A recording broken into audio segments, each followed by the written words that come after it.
Saturday the, what's the date, is it?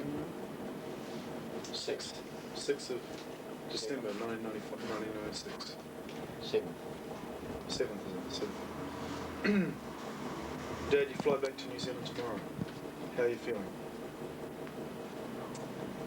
Looking forward to it. Are you? How have you found Australia? Well, I've only seen Manly, and every second shop's a food outlet. Yeah. Bit of grotty surf. We're going to have to get you really warmed up here tonight to get value out of you. How does it relate to 1944? Oh, I miss all the girls that were around in 1944. Yeah. There was one in the food shop I wanted to have a look at. Who's the most like you? You are the most like your mother in the sense that you have demanded all the time that you be told things. As though of right you must have. Do you remember the character, what the devil is his name now? Ken Wood, whose son or stepson was going to school with a V-dub. No. You couldn't see why you couldn't have if he had a car, if his father would give you a car, why you couldn't have one. I never ever would have got that. You did. No. You made my life a bloody misery, and I told you No. that he was an asshole and there would be a catch to it. Now, he shot through to Australia, and that car was off the books, so that I can't quote to the boys' Dad, name. I never even had a bicycle, for goodness sake. I wouldn't No, have because you a car. wouldn't ride Lynette's. You were offered a girl's bike and you wouldn't accept it. Now I ride a girl's bike. Why do they call them a girl's bike? Because you can step through. Oh. And a step-through bike... What was I, a boy? Yeah, but you could have stepped through. Now that bike... Dad, I rode that bike, right? And I remember riding that bike home from the bakery at about 2 o'clock in the morning, right? From Finley's bakery, and the pedal fell off. It was always a useless bike. It was never a good quality bike, Dad. Right. But I had to pedal it home with one pedal. Yeah, but you got home on it. Only because I had to bring it home. But you wouldn't ride it to school. No. Now that bike was a nemesis to me. Your mother insisted on buying it. And Lynette I thought Michael Pascoe was your nemesis. Lynette refused to ride it because she had a sore knee. And I told them to sell it. And they wouldn't sell it, and they wouldn't sell it. In 12 years, I think it was hanging around the back door. And I gave it to a religious friend of hers. And I thought, at last I've got rid of that bloody thing. I don't want to hear another word about it. And about 6 months went by, and this woman she'd given it to rang me up, highly agitated. And she wanted to know the serial number of it. And I said, I don't know. Couldn't help you. There's some of the chaps in the club, as I've shown you. And she'd ridden it down to do her duty at the local shop, for the Christian shop. And the minister came along and saw it leaning against the walls. So he whipped it away, thinking that somebody had donated it to the church.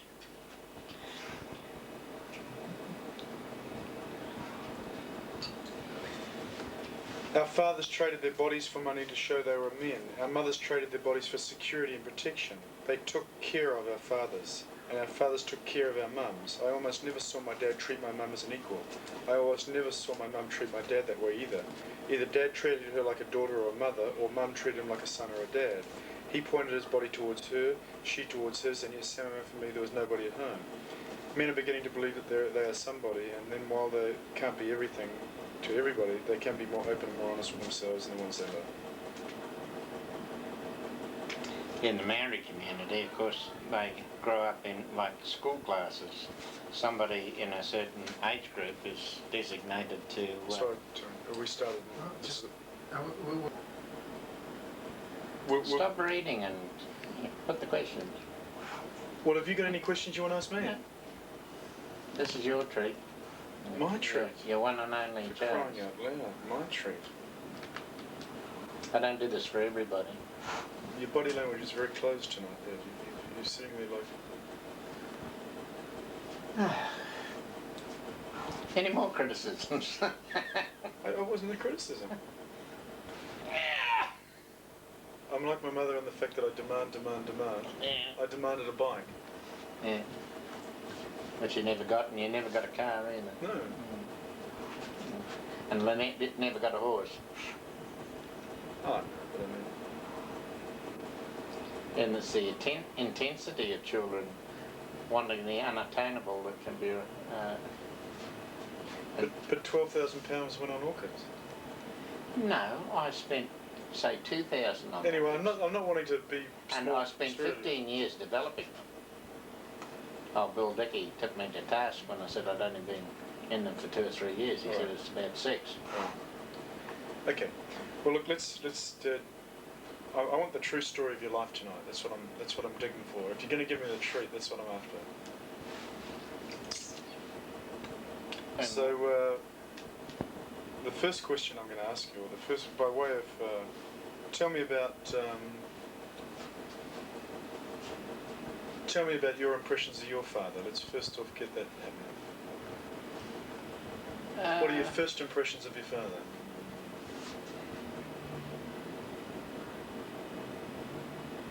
Tell me his name, where he came from, what he did. No.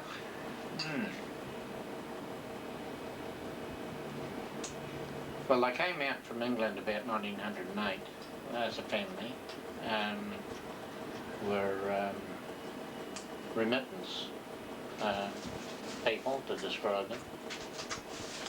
And according to Aunt Ada, the other brother, what's the word I want? Pinched the remittance off his younger brother, redirected it to his son. Whether that's true or not, I've got no way of verifying. What was your dad's name? What was his brother's name by memory? The 2 boys were Harry and Sam. Sam was the older one. Can you remember, did you ever meet your grandfather? No, he was dead before my parents were even married. So what was he called? Do you know, what was his name? Henry. So you bear his name? Your middle name's his first name. What was his wife's name? Wouldn't have a clue. No idea. My father called her Mater. She was a very strong-willed person and had a hard life, probably. She was much younger than her husband. Auntie Ada said that when she was a baby, her husband bounced her on his knee. So there was apparently quite an age difference. And Ada is... Their eldest daughter. And how many in the family? 5, I think. Sophie. And the other one escapes us. And Ada was in the birth order, was Sam the oldest firstborn? No, I think Ada, Sam,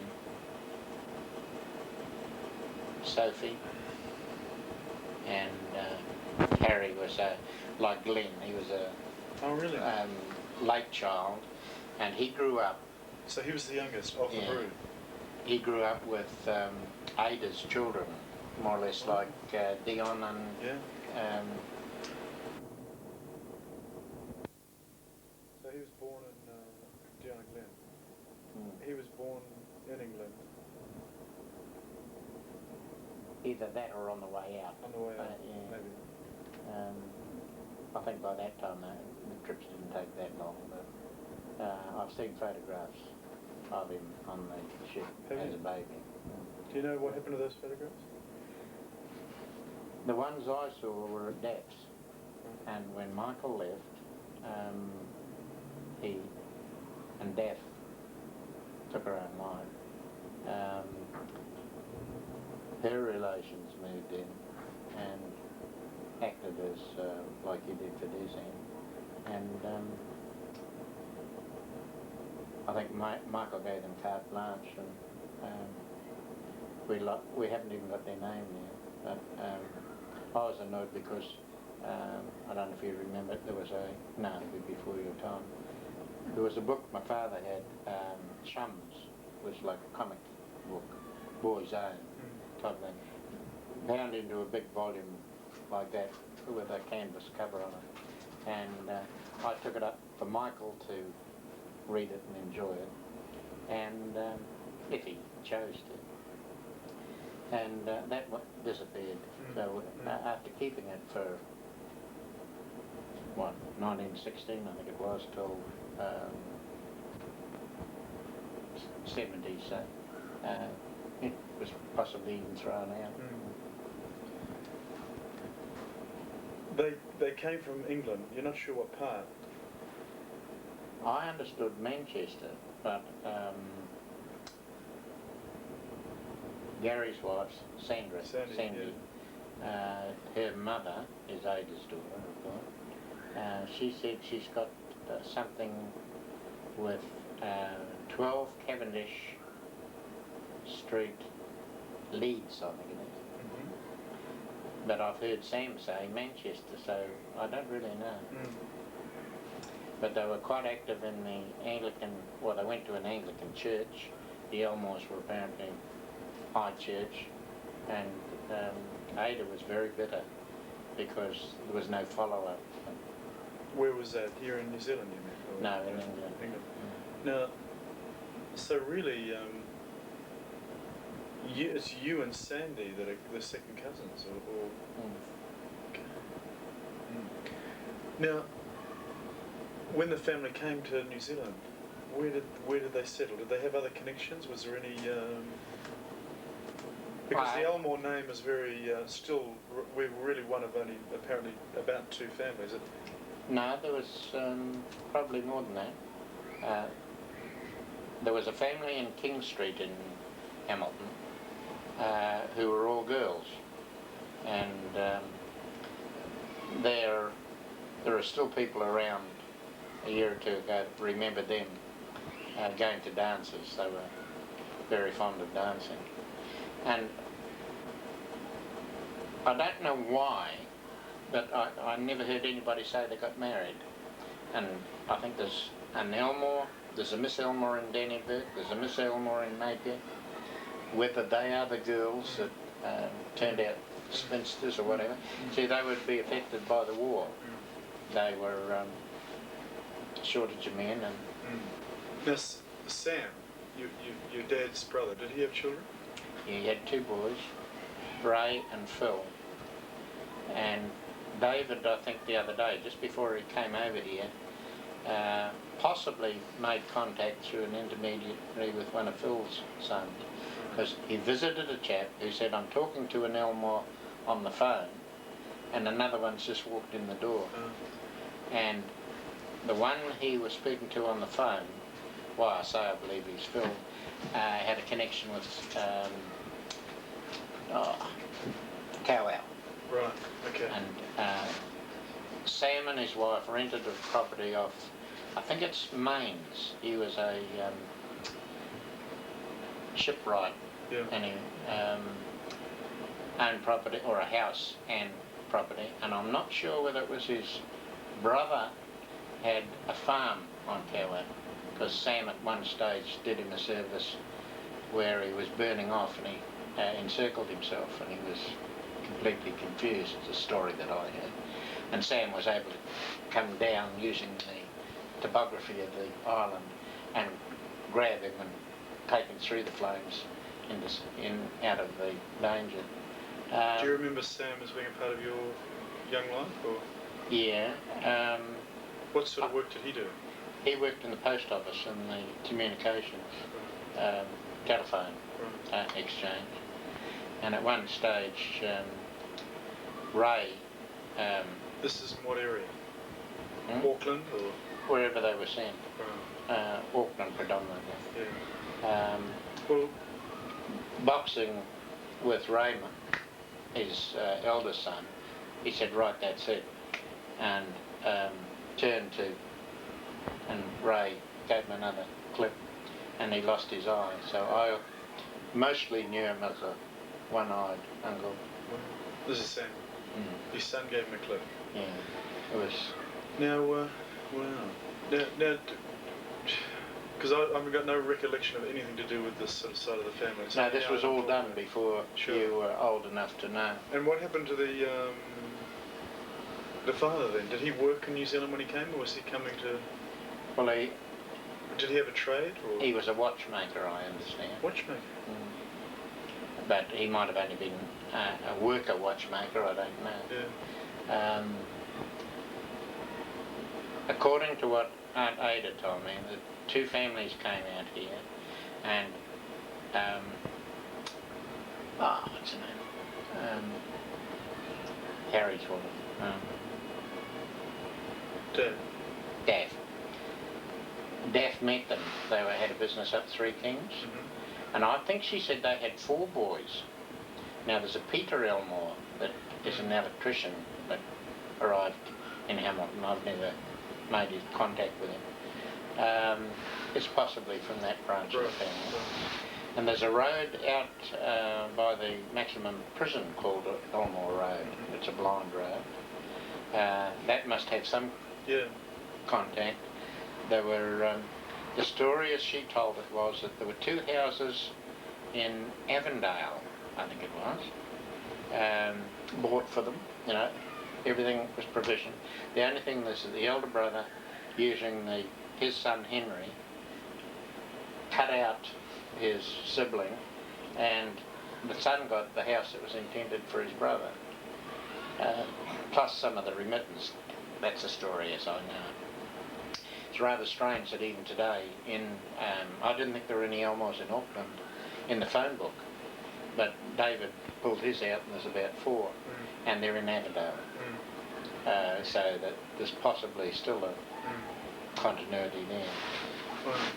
So, where did your father Harry go to school? Mercer. Mercer is all I can relate to. I'm not sure that he went to school there, but at about 12 or 14, he started in the post office as a telegraph boy. They used to ride around in a push bike delivering telegrams. If you spent 40 years in the post office, you retired and went on the superannuation. So, what do you know of how he met your mother? Do you know anything about their courtship? Nothing? No. You know nothing about the courtship? You've never asked your mum? That's an area that Nana's not prepared to discuss. Right. Okay. Now and again she'll let, you know, an odd thing slip, but you could have this sort of discussion with her when you get back. no, I don't think she would. There's certain areas that Any she's idea closed why? off. She's been hurt. Yeah. I suspect 1 or 2 things. When I was talking to Dad before he died, he said he used to tease her, which is a family trait. Yeah. I used to do the same to your mother. I try and curb myself. At odd times you see yourself doing the very things that you dislike in your parents. Well. And then We know you have about the that. choice of whether you choose to try and curb that or not. But You don't know how old they were when they married? very young. Like what? 18 or so. Right.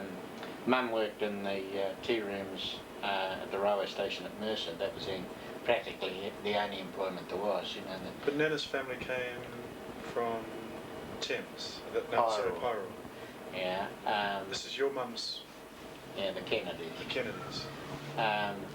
For some reason, John Henry Kennedy, my grandfather on my mother's side, was at one stage a butcher, and then he joined the railway for the same as Harry did for the post office. I think for the continued employment, assured employment, with the super at the end of it. Yeah. And We're talking about what period? If he was about, do we know whether he was about? No, he was born around about 1908. So yeah, you're talking about my father. your father. I'm just Yeah, trying to put now, in the picture. By the time he was 18, what year would it have been? About 1926. Well, he missed the First World War, Yeah. and so did John Henry, but his brother went. One of his brothers went and didn't come back. Who's that? I can't tell you his name. It was Claude and This is Nana's. uncles. Right. Claude stayed on the farm, and it might have been Charlie. I couldn't be sure on the. Oh no, it's not Charlie, but. Okay. Interesting. You're like, this is all fascinating, but I suppose we just got to be careful we don't chew up all our tape time. But it's setting the stage. Anyway, Dad, when you say very young, you almost said it too quickly. For Harry and Hazel. Yeah. That's just my impression. Right.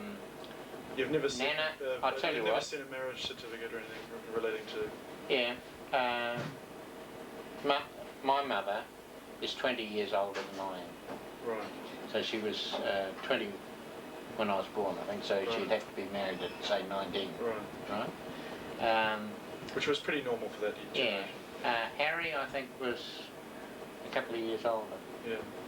And So rather than 18, they were more like 20, about 20 maybe when you married, perhaps. yeah, Yeah. still quite young Yeah. by today's standards. Yeah. And in the economic climate that happened,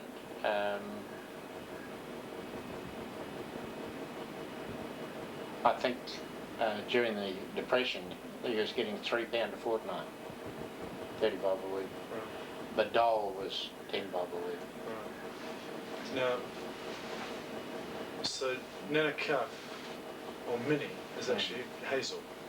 Yeah, Hazel, Eleanor, and something else. Now how many, what was her family, where was she in the family in terms of her birth order? Second, there was Phil, Mrs. Cronin, Denny Cronin. So Phil as in Philippa, or? I couldn't say. I only know as Phil. Hazel, and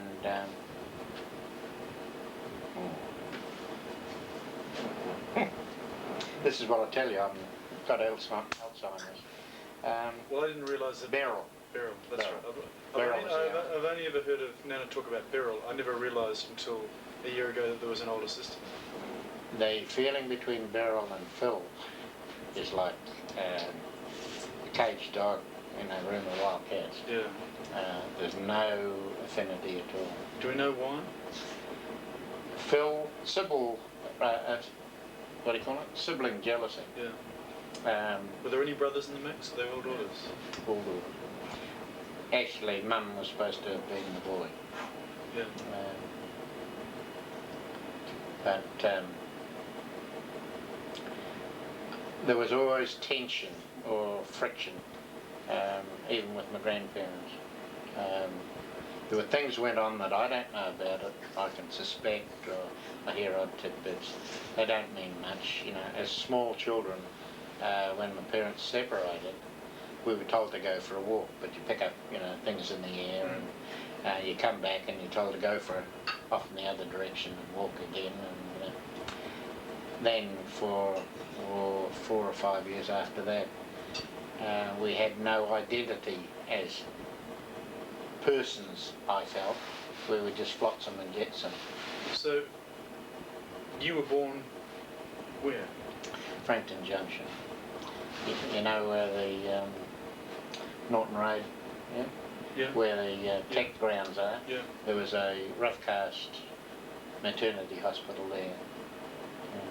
And you, when were you born, Dad? 28? 28. Coral's a couple of years younger. And we spent nearly all our childhood So in Frankton. Harry and Hazel married in Mercer. Hazel had moved from probably Pyro to Mercer for work, or would they have met at a social function? Or? You're getting it wrong. Yeah, I'm just trying to clarify. John Henry and Mark Kennedy Yeah.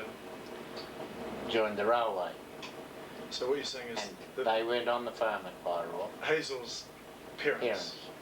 were railway, and I can't tell you anything about them till they were at Mercer, where Mum married from. Pa at that stage was getting a bit long in the tooth, and as a senior railway signalman was sent to Wellington to Thornton, where they were developing the new railway yards at Thornton, which were electrified, and instead of pulling the big old-fashioned levers that you've seen, it was like a little train set. They just had these little tiny levers, and when a train came in, you had a little red light come on at each stage, and you knew where everything was. And they pushed the goods trains to the side to let the express come through. It was like controlling a water sluice, just like an electrical switchboard. But as he was really too old for Wellington in one sense, he wore a big truss on his gut, and he used to have to go from Kaiwara, or Kaiwarawara, into Thornton, which was usually by. So this is after Hazel had married, or did? Oh yeah, I was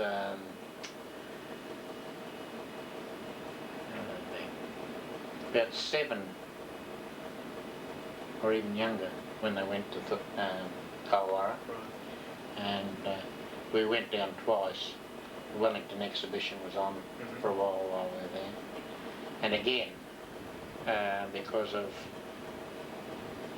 friction, we'll call it, or animosity, or lack of affection between my auntie, and friction even between my grandmother and my mother, we were sort of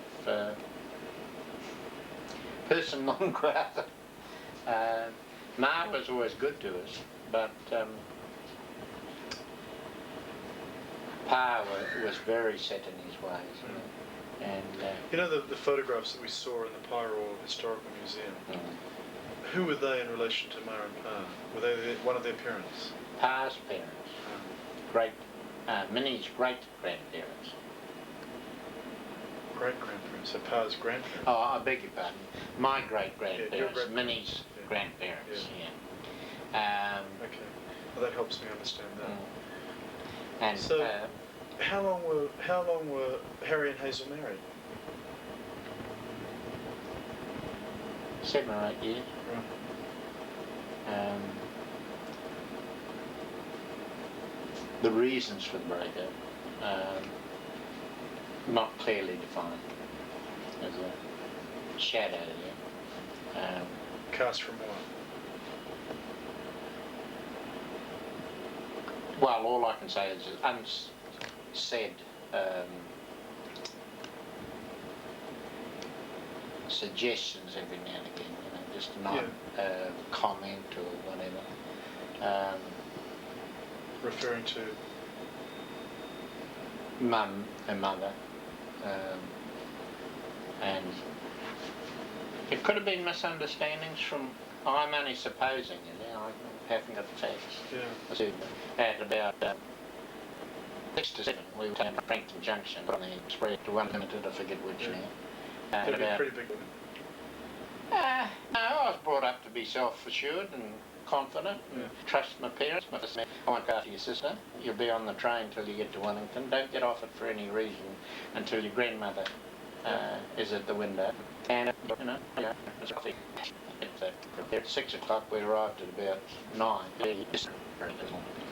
I holidayed there. I went to school there before I went to school anywhere else, but as an appendage to cousin. Right. I think my auntie sent me along and said, take him with you, whether he's old enough to go to school or not. Right. So your folks broke up when you were what, about 6, 7? 6, 7. Yeah. And was it well, we won't develop this too much, I suppose, because there's so much other ground to cover, but was there lots of sort of arguing late at night or anything like that? No. No, it was just like, how was the news broken to you? We were just told. Told what? You're going to stay with your grandmother, your mother and I. So this is when you're put on the train and sent to Wellington. And I think the incident I said with Coral standing in front of the train was all part might have been a could have been part, part of of it. that. I couldn't say with certainty. But, and Mum was possibly quite sick at that stage too. She was saying just recently about the Waikato Hospital where she was. She couldn't relate to. I could remember better than she some of the things that transpired. And I had ringworm quite badly, and I embarrassed her. We weren't supposed to be there in the hospital with ringworm. But she said she was carried in and put on a low pallet on the floor, and she was there for something like 3 months, and then was it septicemia or something she had? Anyway, it was like Harry later on. They keep you near the door so you're closer to the morgue. You know, nothing said, but that's an unwritten. This wasn't unrelated to childhood or anything with Coral? No, I don't think so. No. So, you'd started school. Why did you start school in Mercer then? Was that just part of the whole... Well, I didn't technically start school. I was sent to school there with my cousins. You know. From Frankton? No, from... I was staying with my auntie at Mercer, Phil. And again, you know, it's hazy now, but I can remember that I wasn't happy there. I felt uncomfortable. You know, you're tolerated. You said sleep there, get up there. You know. And then even when later on, this is digressing, Bill took sick very suddenly with an abscess on his liver, I think it was, and he had to be hospitalised, and the business is sold. Everything haywire. We were sent to a friend of hers, not Mrs. Notting's, and to be in a strange house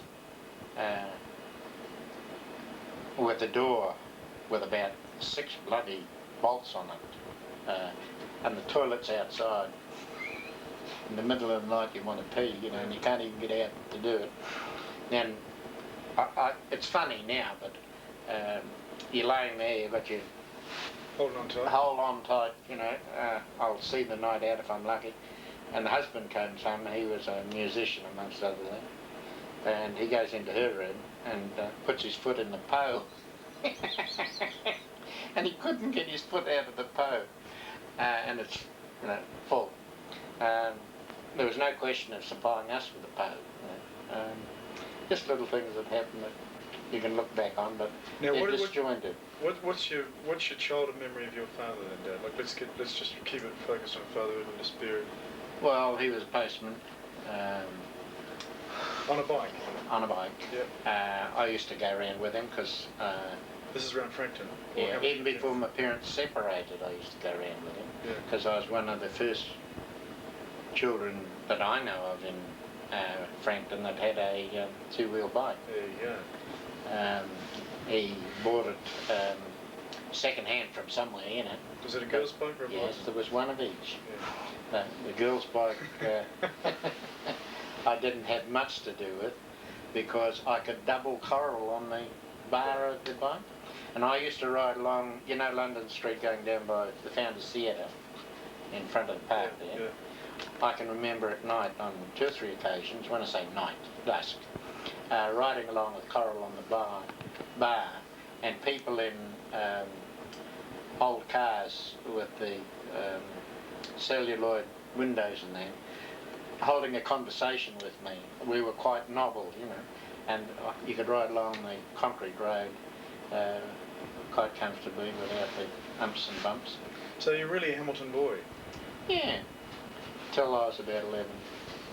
And then we went back to Kaiwara for a while. So you're born in Frankton. Your dad was a postman in Hamilton. when you're about 6 or 7, your parents separated, you were put on the train, sent to stay with your grandmother. At some later date, you would have been recalled to... Yeah, we went back up to Auckland, and then Bill got 6. We went back to Wellington. Now when did Bill, right, Hazel's second husband or boyfriend at the time, when did he enter into the equation? Was he part of the breakup of the first marriage? No. She went to work at Rotorua, amongst other things, and they arrived at an amicable agreement on behaviour. And she said, if you conform to this, I'll conform to that. This is Bill and Hazel. And what was Harry doing? he was still in Hamilton, and then I think he was transferred to, of all places, Waihi. And that's where Daff came from, Waihi.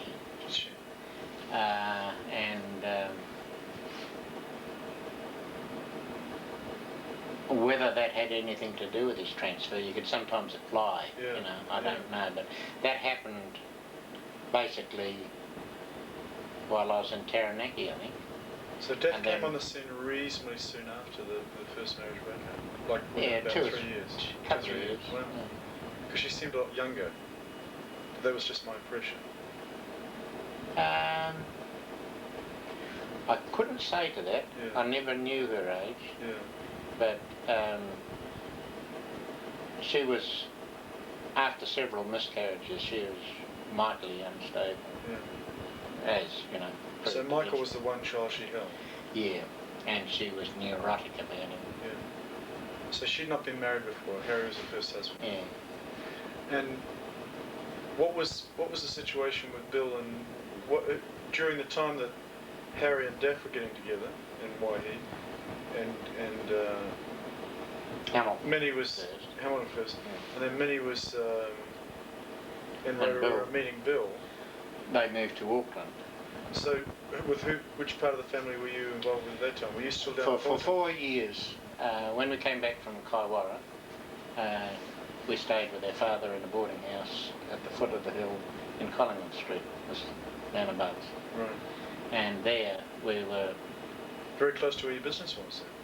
Yeah. Only, I used to be sent down from the boarding house to that business location to buy cigarettes for the boarders on the weekend. It was a service station. Yeah. Right here.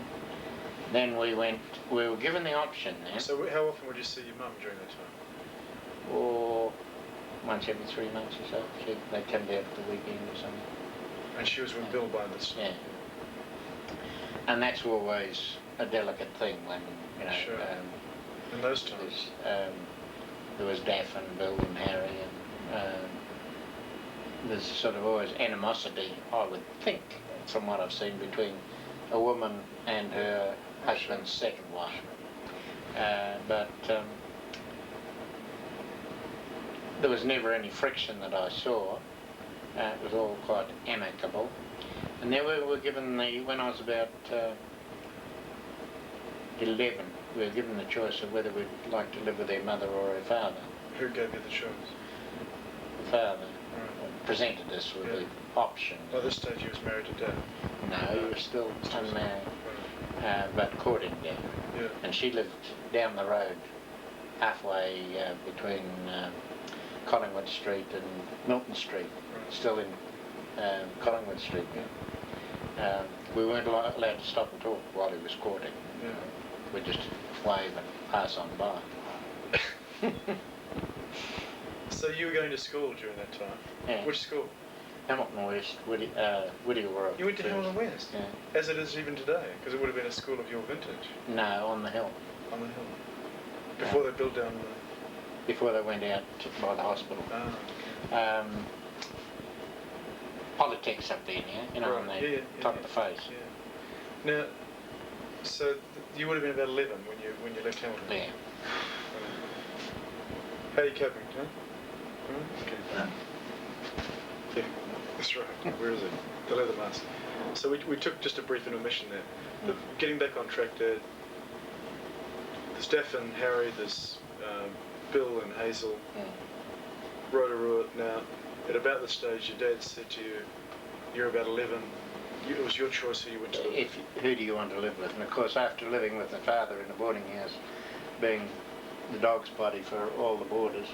Were you speaking on behalf of you and Coral? Yeah. We were non-identities, Yeah. you know. We were almost living on charity. But you weren't, it wasn't suggested that one stayed with one and one with the other. No, we were both given the choice. And you both opted for Mum. Well, we hadn't been with Mum, so we said, sure. well, you know, it was rather Mum. Then, from that point on, I literally had nothing to do with Harry. Right. Because geographically, we were either in Wellington, Taranaki, Right. and where Bill came from. So Bill's a Taranaki man.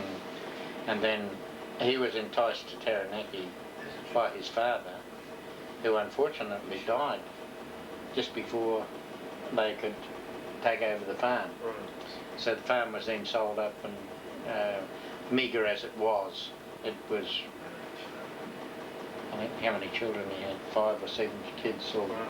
got A split. a split, which made it totally uneconomical. Right. So, when you say Minnie moved to Auckland, how does Taranaki fit into the picture? So just take When me quickly Bill- through the... When they both had a business. So, when you were given the choice of moving with Mum by this stage had moved from Rotorua to Auckland. To Auckland. So you moved from Hamilton to Auckland. Yeah. This is, now we're talking at least mid to late 30s. Yeah, 38. 38, probably. right. And just go over what Minnie and... Minnie had a business opposite Trades Hall, Yeah. confectionery business. Did she set it up or buy it? She bought it, Yeah. and of course you're buying on the never, you know, Yeah. and the mortgage Yeah. payments match the income and so forth. Bill had a barber shop in Victoria Street, which they lived behind in one room originally. When we went up to see them on the weekends, you went into the barber shop and into the back room Yeah. where the bed was. Then Mum bought the other business, which had accommodation. So the back room of the barber shop became the one-armed bandit dominion, and you could sit and have your haircut and listen to the ping, ping of the old one-armed bandit. What was the one I burned? Fruit machines. Oh, right. They were illegal. Actually. And I've told you about the policeman coming in. Yeah. And you can appreciate the stairs going up to the top. And there were 5 fruit machines on the stairs covered with a tarpaulin So or who a was light running those? Bill was running those as well. for a friend. Right. He was storing them for a friend, right? Where did he learn his trade? In Auckland, I think. But I came down the stairs, slipped, caught my foot in the, it was a car cover probably we'll call it, light canvas, and stripped the car cover off 5 fruit machines with a sergeant and a constable sitting at the table. And the sergeant got up and said, we can't have that, let me give you a hand, and we covered them up again. Just before Bill died, I said to him, I've always been intrigued.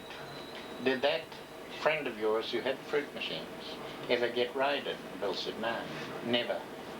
He said he was going past a building site in Auckland one night and he heard some furtive movement, and he went in and he found a detective loading a trailer up in the dark.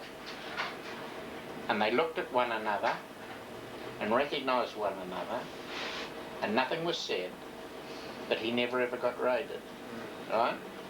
And I said, did you know who it was? And he said, yes, he's one of the top policemen in Wellington at the moment. At what point did Bill then and Minnie choose to go to Taranaki? Bill got an abscess on his liver. Okay, it was a health... Health, and it was, lifestyle. wham. Yeah. We were sent back to Kaiwara. Yeah. Back to Mum. And back to Grandma. Grandma. And Mum, when Bill was discharged from hospital, it was thought he mightn't even survive. They went down to Taranaki to stay with his father, and Bill biked, or something like 6 miles, 8 miles, to the nearest dairy factory and a cheese factory, and he was a lightweight person, you know, and worked in the cheese factory, which was quite hard work. Yeah. Occurred. So this is on the verge of wartime, or around about the outbreak of war. Wellington, while we were in Kaiwara, the Wellington exhibition was on, Yeah. and war was started. I've got fond memories from Kaiwara of looking out over the harbour between Soames Island and the floating dock, which is no more, were coal hulks, the old sailing ships. Yeah. And then behind those were the harbour, like the Sounds in the South Island.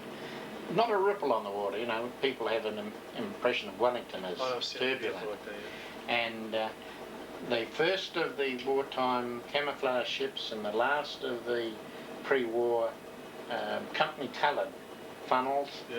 coming in with 3 bow waves, you know, and it was almost idyllic Yeah. to see that. And then I can remember the Leander and Achilles trying to fly off their amphibious Yeah. planes, and they were like lead weights. Catapult them off, they were steam catapults, Yeah. and they just go plonk. Under floats, or did they just lose the boat, the planes? No, they just couldn't get airborne. Right. And they tried and tried and tried, you know, it looked so dead silly. Yeah. And that got me interested in the Navy, Right. to a degree. Right. And Sal Naughton, who I mentioned before with the piss pipe, he was in the weekend Navy, you know, Naval Reserve. So there was that connection too. So that was staying with your grandmother, watching all the ships come in and the outbreak of war, and then you went back to Taranaki. Went back to Taranaki, to Matapu, and then one day Bill said to me, look, my father's, I'd met Sybil, his sister. She'd worked, when Anne was born, she worked with us. I don't know whether she was paid or not. She had gone off and back to her father's, and Bill said to me, they're having trouble there. No, would you mind going and giving them a hand of milk? And I said, no, that's all right. So you're about 14 at this stage? No, 11 or 12. So he said, you go along this road here, and when you come to the oil well at Kapuni, Yeah. he said, you turn right and you go up the mountain. He said, and when the road curves, there's a house on the left. He said, that's where you're going. And not having even been there before, on a nice hot, bland summer's day, with a pair of gumboots and a pair of overalls on the rack on the back, that's all my worldly possessions.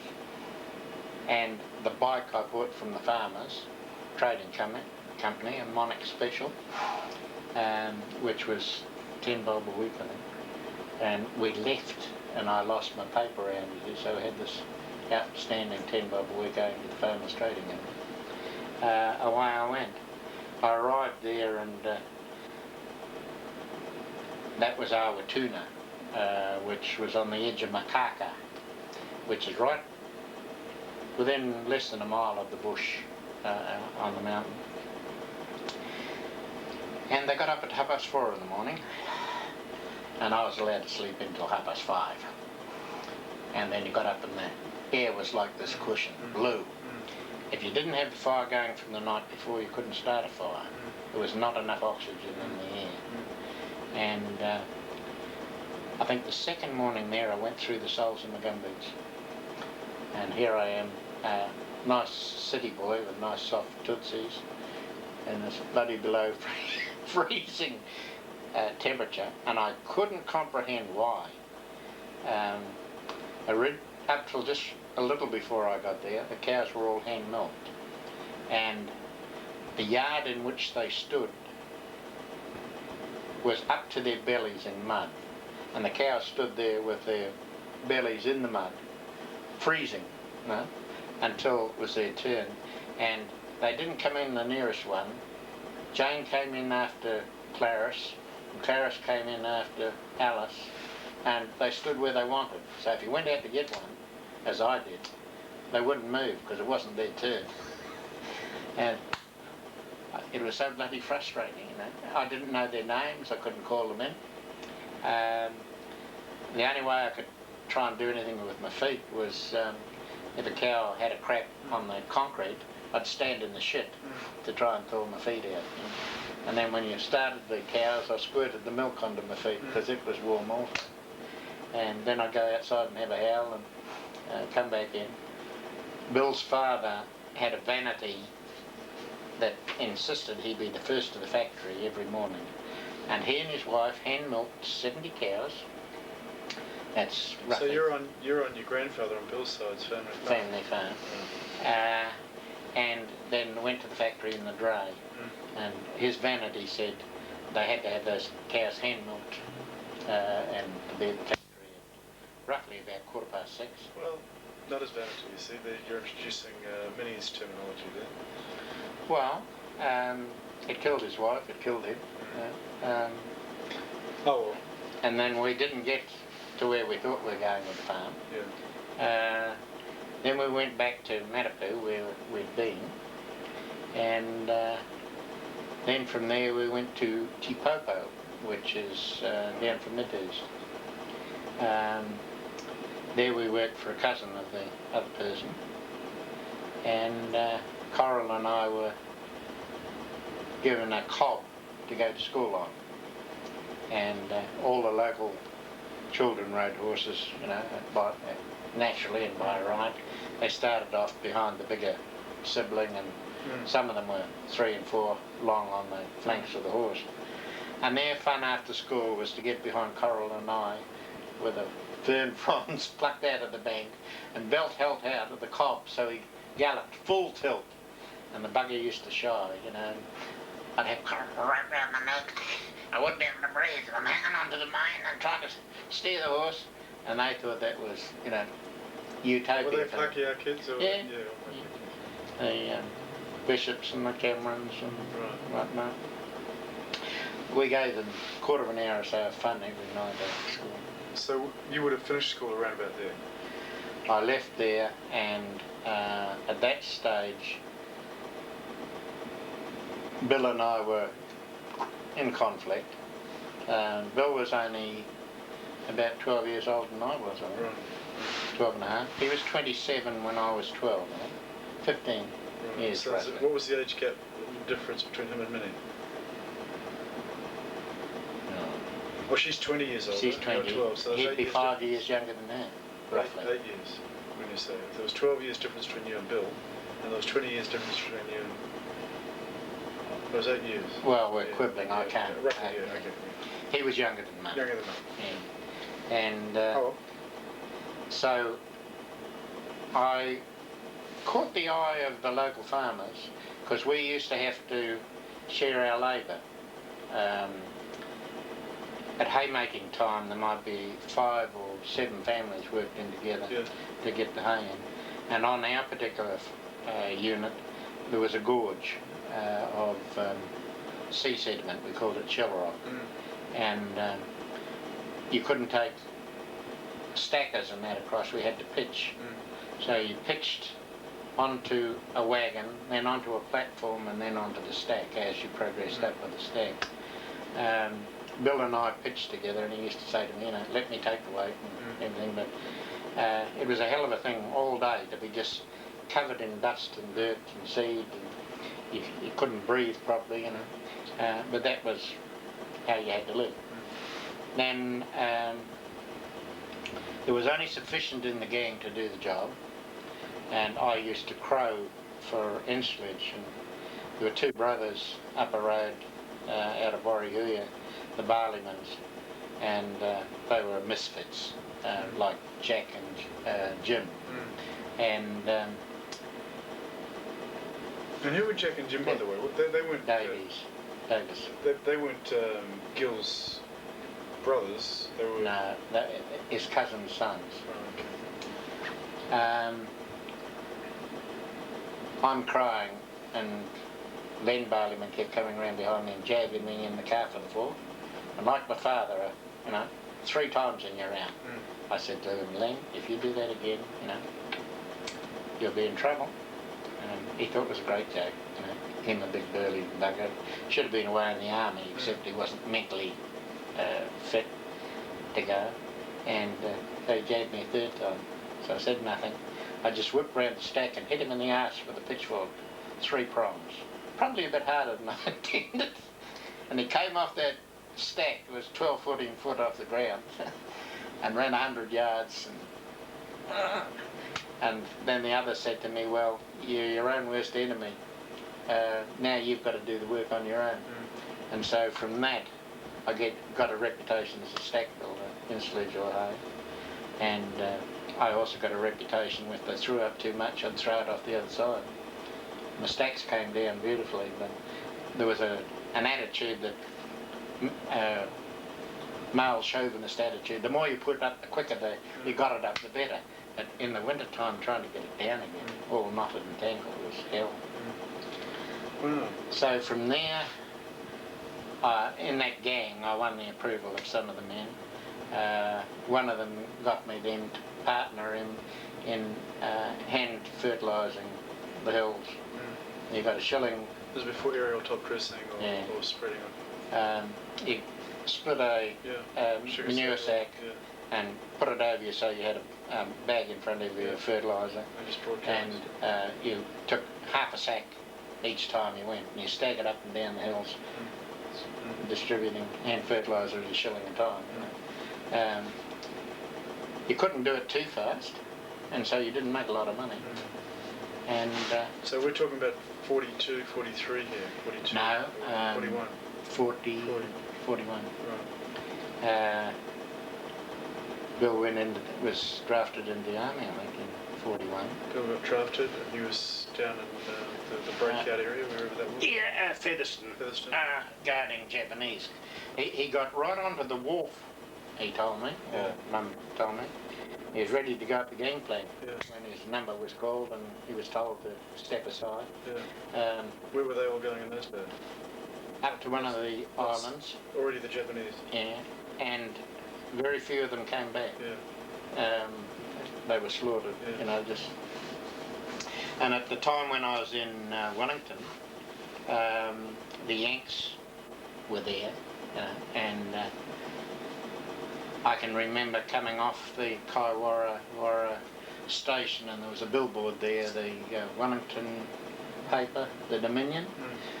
The people of New Zealand or Wellington needn't worry that the Hutt Road was adequate for the requirements of the country till the end of the century. It stuck in my mind then as stupid, and the Yanks said, when are you going to get rid of this goat track? Give us free rein and we'll make you a motorway, if only they had. So the war was really coming to New Zealand more and more. Yeah, and I remember getting drafted. I can remember the first contingent that went off to the islands. It's supposed to be all hush-hush, and somebody knew where they were going, blabbed it, and the Japanese knew within 48 hours. You'd think in New Zealand that there wouldn't be any slip-ups, but there was somebody here that was feeding them. So after doing farm work, did you go straight into the Navy? Yeah, I worked on a sheep station after leaving Bill with a certain amount of persuasion and animosity. And Bill was very impatient. He went at everything like a bull at a gate, and I don't. Bill could go to the factory and be back before I could get the chip eater boarding with the water, which used to infuriate him. And in the course of our relationship, I think I'm correct, about 7 times he went into hospital, and I carried him each time, with the result that I was quite vindictive in my own mind. That's like the tortoise. It doesn't pay to be the hare. In latter life, we just had an amicable, neutral approach to one another. I can't say I disliked him, I can't say I liked him, but Coral hates him. Bill. She hates her own father and her adopted. No, they're adopted. Well, don't bring that up here. Why Right? not? Don't have it on TV. Right, on TV, right. Okay, we won't develop that one. So then, had Bill and Minnie then moved back to Auckland? What put you in a position where you had access? Where was the sheep station? In marginal Taranaki country? Yeah, and down towards Toko, Right. Bretherton Estate. Yeah. And I didn't know anything about it until a few years ago, just before I was injured. And I mentioned it to a woman, and country woman, knows all the gossip, and she told me that the Bretherton estate that I went to work for, Joe Bretherton, was killed as a result of splitting timber with a black powder gun. We used to drive the gun in, light the fuse and step back, and this bloody steel tube would come shooting out, or might go anywhere. The log might crack or it might not, It was quite interesting, quite fascinating. And doing this, he got hit in the head with a large piece of wood, which developed into a brain tumour. And it was his estate that I was working for. And he had 7 sisters, and the estate went out of the family through the wife because she inherited. So what do you think of Shep? From there, I went up to work for milking cows for Willie Hay, and at that stage, then Norris and I applied for the Navy, and we went down to Wellington. No relation with the Norrises around the corner. No. Who was Vern Norris? Just a friend you're working with? I went in to watch the boxing one night, and the guy. This is where, at Harbour in or somewhere down there? Stratford. Stratford.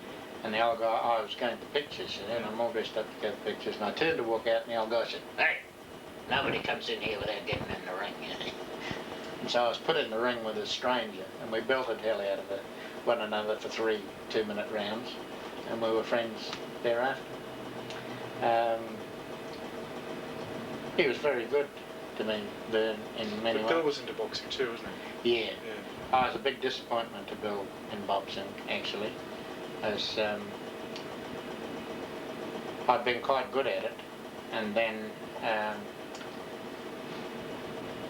this is tied in up with the Navy. Max Hago, who was Coral's or John's best man, was in the same class as Meigs, Meigs Grant. I've heard of Meigs, yeah. And he was the Freddie Bartholomew, the softy of the class, and they didn't have the heart to beat him up, but I was 2 years younger, basically, and so every time I got them into trouble in school, they'd get him after school and say to me, "Give him a hiding." So I'd give him a hiding, see, and that went on for a while, and then one day somebody said, "Oh, We're talking about the Navy here. no, we're talking at Hamilton West School." I Hamilton West. I was So- jumped right back. Yeah. So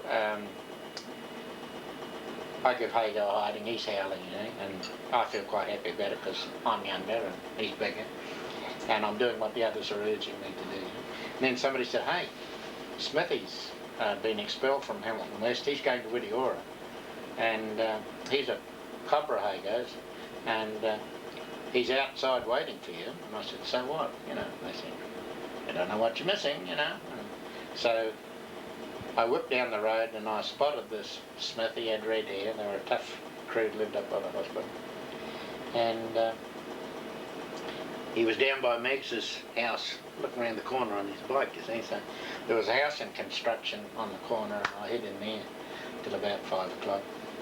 And I hadn't seen the bike wheel for quite a while, so I thought, piece of cake. Get my running shoes on, and I go hell for leather up to Nana Butts. And I'm within about 10 foot of sanctuary, and there's a swish, swish, swish, and a bike comes up alongside me, and a bloody hand comes behind my head and pushes me into the lamppost, and I'm running flat bloody tack. And wham! And I wasn't interested in boxing much after that at all. And it made quite an impression on me, that bloody big post. And I go into the Navy, and on motor heat, you know, and everything's strange, everything's, What year even was- my group. What didn't year know was what- this? This is 43. 43. And we're pushed into the showers, and the previous intake is there, and I'm belly to belly with, who do you guess? Hago. And I thought, I'm in shit street, you know. But to his credit, he didn't, that I'm aware of, precipitate anything. But another guy picked on me, and I gave tit for tat. And So you're all seaman boys as you went in? So you're really the youngest of the young? yeah, 15 years and 3 months to 16 years and 9 months, about a 2-year period. And what was happening in the war in those days? Like, I mean, where was the theatre of war? After the Battle of Midway, or? We were getting clobbered. The Achilles had been clobbered, the Leander had been clobbered, you know. We weren't doing too well.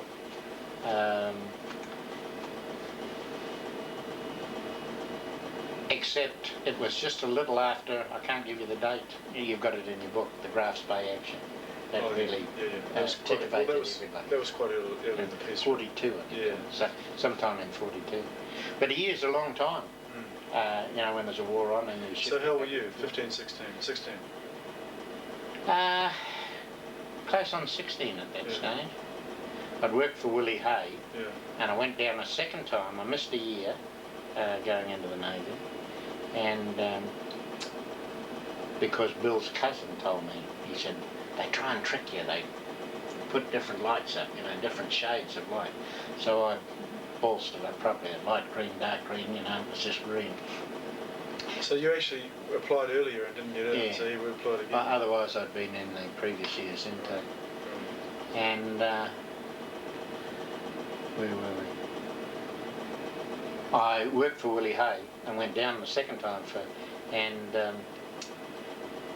Bill was in Featherston at that stage, and Mum was trying to get a house or get him out or something or other, and Sir James Fletcher, Fletcher Construction, wanted somebody to milk cows, and of course there was a manpower shortage, and so they said, would Bill go and work for him if they let him out? But he had to have 3 milkers, so Bill said yes.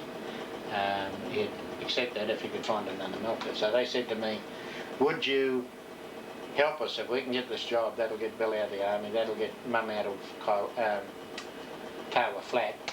You know, it means a lot to us. You know, could we count on you? So I said yes. So one morning I get a bloody telegram, be in Tamarunui at 11 o'clock tonight.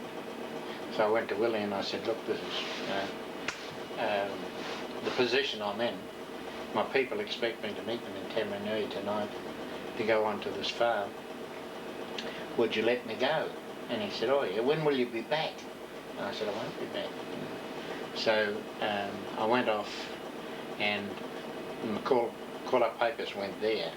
And I don't know whether it was spite or just accident or what, but he didn't forward the papers on. I got my call-up papers 4 o'clock in the afternoon to be on the train to Auckland next morning. So again, I didn't From have Tamarunui? no, that was at Tikawata, Wairinga.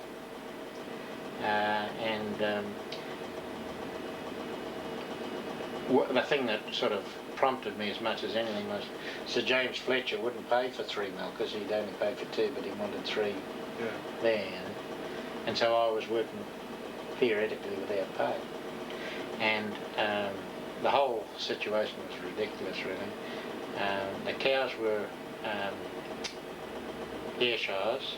They had their horns, they had their tails, they scoured and flicked the liquid effluent all over the white plaster walls and everything in the cow shed, so you had to stop milking to get that off before it stained the wall, because it was a showplace.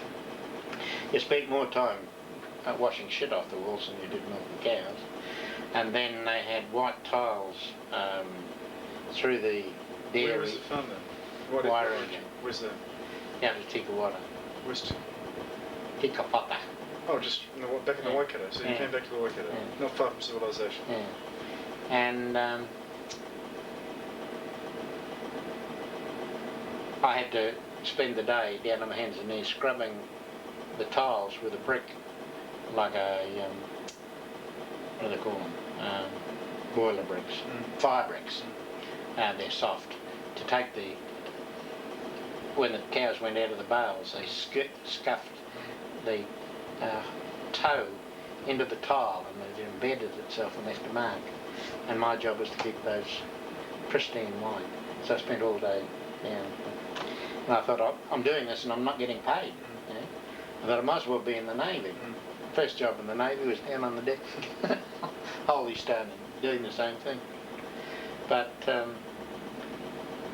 the economics were you had to, work to eat to work. So when you went into the Navy, you signed on as a 5 years or whatever? 12 years from reaching the age of 18. Wow. That left you at 30. And so it was a career decision relatively, or they structured it to make it such? Well, it seemed the right thing to do at the time. Sure, because it'd be a strong sense of... The clincher was what we termed the Blue Lyre. It was a booklet on naval, what do you call them? Not enrolment, enlistment. Yeah. And it said if in the first 12 months you don't like the Navy, you can be exempted and leave. If we don't like you, we'll kick you out. And that seemed fair enough. Yeah. But it didn't apply. It was part of the old press gang psychology. And our class made an issue of it, and that book was withdrawn. And so we were the only, after the hood went down, there were only 7 survivors, I think, or less than that, off the hood. There were 80 boys on the hood, and the parents kicked them first, but they could have got killed by flying bombs or anything. We were the only boys in action. I think before the hood there was a ship, a cruiser, the Cumberland, and a lot of the boys on her were killed.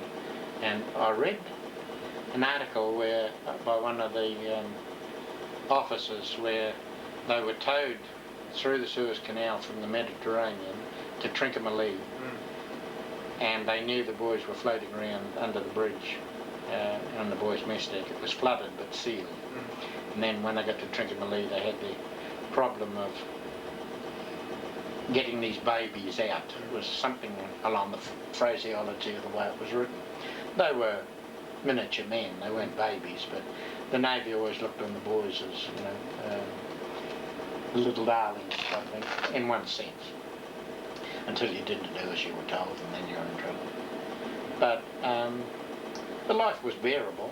What they wanted were orphans with no connection, no affinity to anything else. You married the Navy, and that was it. That was your life. And if you so were you started at Motorhee? You started at Motorhee was 9 months. Yeah, wow, you're on Motorhee for 9 months? Yeah. Oh, that'd be a great life. Oh well. As you see it. 3 months without any leave, then a weekend ashore. That was Friday till Sunday, I think. No, it was Friday till Monday morning. But you couldn't go very far, and you had 30 shillings, and it cost 10 shillings for a bed and breakfast. You could get a DOS in the Wellesley Hotel, Victoria, I think it was. That was half a crown. And the story was, in the old Navy tradition, you sponged off the seamen, you scrounged and supplicated yourself, and they dispensed largeish. I couldn't bring myself to do that, and 2 or 3 others couldn't either, but a lot of them did. Yeah. So, so when were you posted to a craft? After 9 months, we were threatened with the KG-5. Which is what? King George V was a battleship, Right. POM, and their boys were moving up, you see, and we could have gone in there. But with arrangements between the navies, British and New Zealand, as you've read, the draft ahead of us with Hago on went on to the Gambia, and we went on to the Achilles. Right. And the Achilles at that point was being refitted, probably. Yeah, And she was really, she had condenser trouble. Yeah. We had to come back 2, maybe 3 times from up in the Pacific to get out. We were actually up there and couldn't get enough water to drink. Yeah. And once you start to dehydrate, you're in trouble. So, mid-43, you're 44. on board. So, by 44, you're on board. By that stage, the Japanese were being pushed back. They were in retreat. The war had turned. There was still plenty of fighting. There was lots of fighting. Well, that was when the island-to-island fighting was really happening then. It was land fighting rather than sea fighting in terms of the... What was the place we were in? You could actually see the flashes of the guns up in the hills while we were in. We couldn't understand why the Japanese weren't firing at the ships even. Yeah. But it was a dirty business. Yeah. So you told me you went to, for instance, Mauritius, but this is about the time. Was it on your first trip you came to Sydney?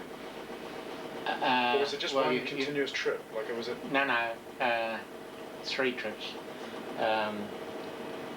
We went from New Zealand to Sydney. Yeah.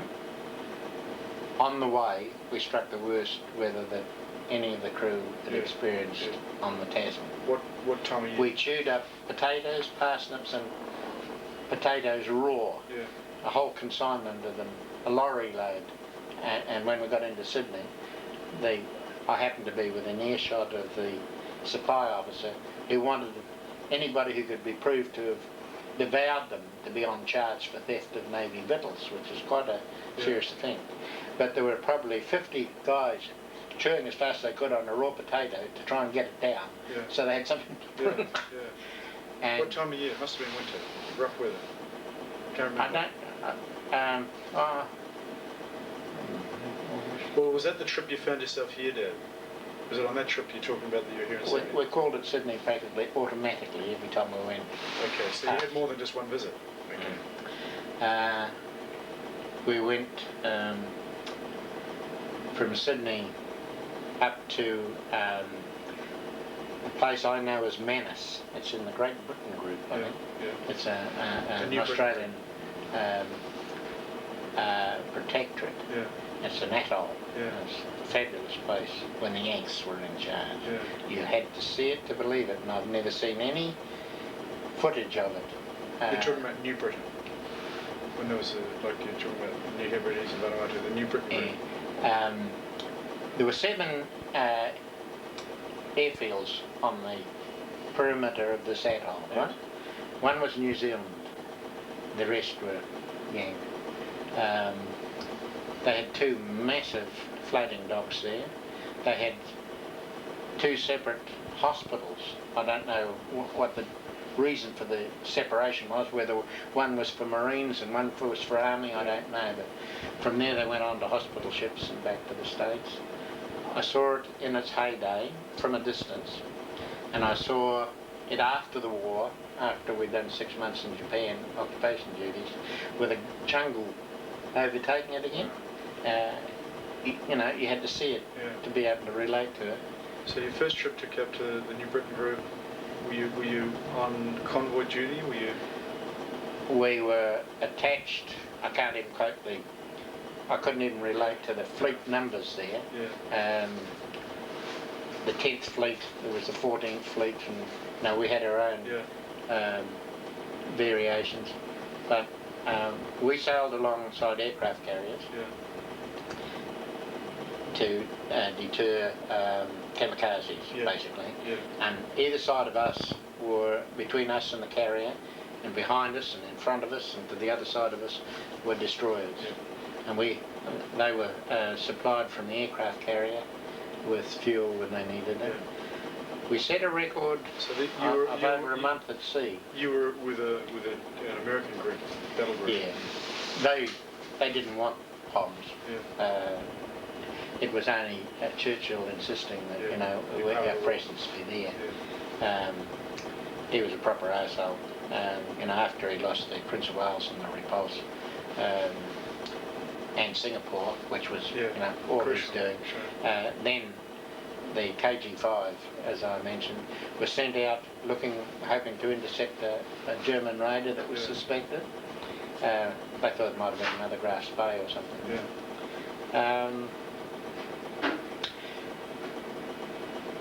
One of my hilarious impressions of the war was the Arbutus. It's mentioned briefly in that book of yours, Corvette, and we came alongside her with her mail. You know, she hadn't been back, and at that stage I think we'd been back twice, and she was still trudging along there. And we came alongside, and all we could see was the officer of the day and a signalman, and you know, two Kiwi ships to come together in the middle of the war theatre. You'd expect all sorts Big of celebration, sure. And we came alongside, there was no action, no movement, you know, and it was quite puzzling. And then all of a sudden the boatswain's pipe went, and the whole Arbutus ship's company materialised on deck, and they'd all shaved their heads. They were all skinheads. And you could hear a voice, and you knew the voice, but you couldn't put a name to the features you saw, because from memory some of them had beards and the head shaved off. And you know, it was real potpourri. So it was a great giggle for a day or so. But you'd be on the most prestigious ship in the New Zealand Navy. Was the Achilles seen as that or not? Yeah. The Leander, well, no, that's wrong, basically. Because the Gambia was our sister ship, technically at that stage. The Leander, after she was knocked around, was decommissioned. The crew was sent to England to pick up the Gambia, and the Leander became part of the Canadian Navy. Right. And before the war was over, we tied up alongside her one night, and they were all French Canadians, and that was my first impression of the surliness and unattractiveness of French Canadians. They didn't want to be in the Pacific. They had no desire. Bloody Yanks, different side of the world.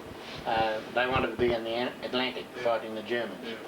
Fair enough, but they were anti-American, and I never realised why until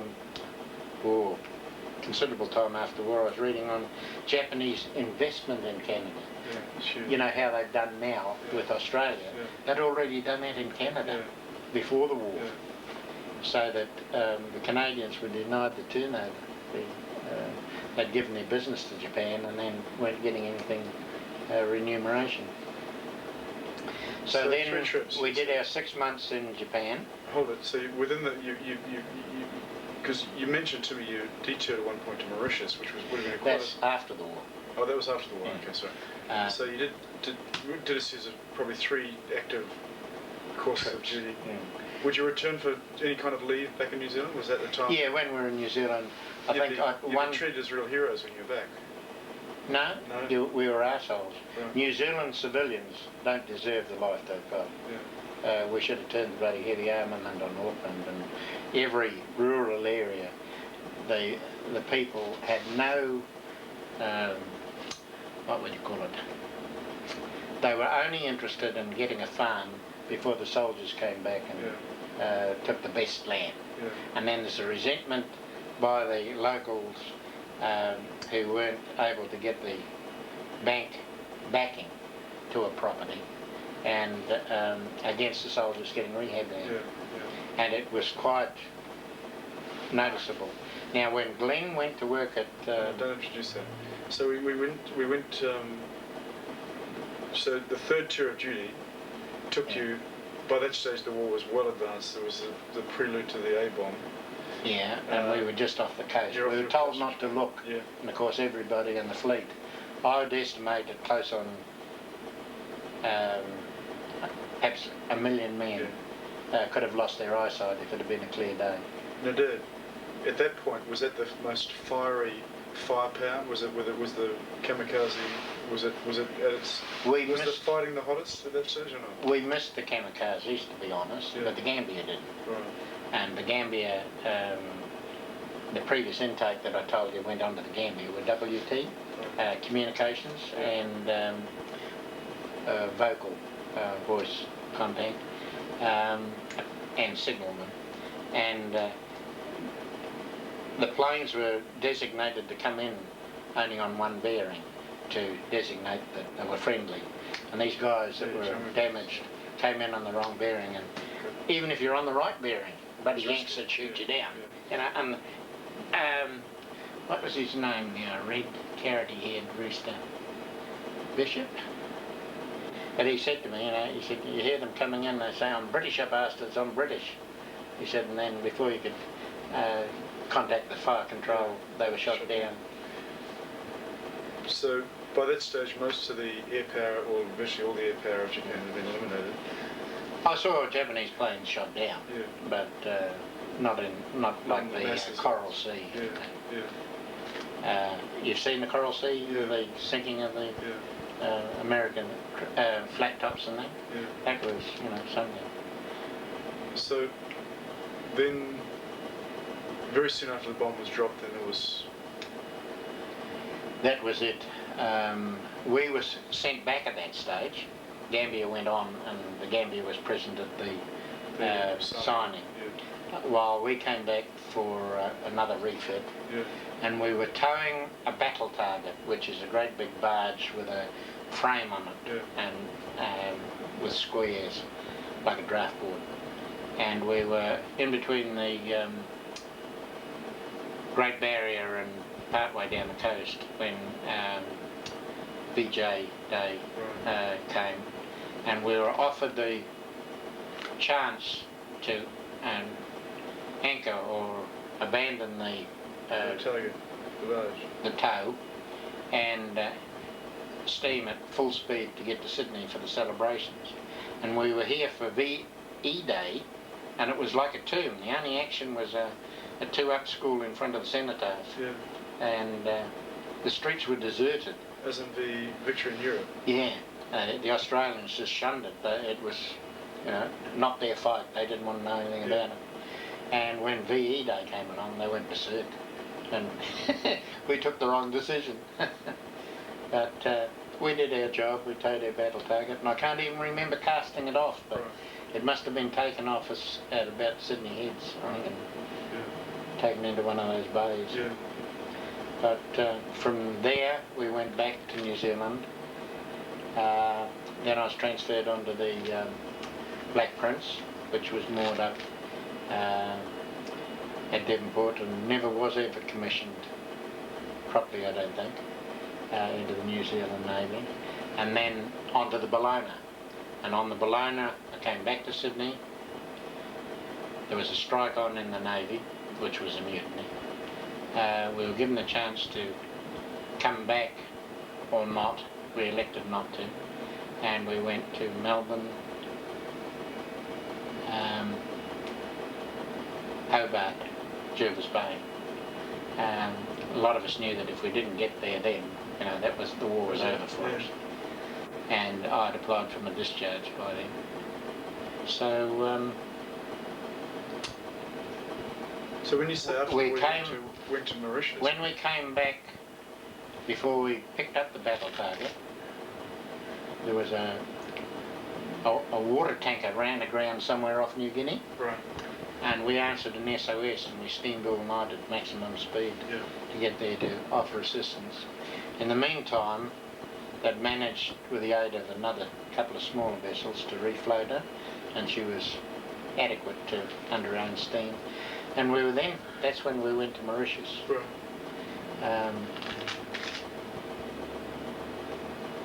I've told you about going into Truck, not Truck, we bombarded Truck.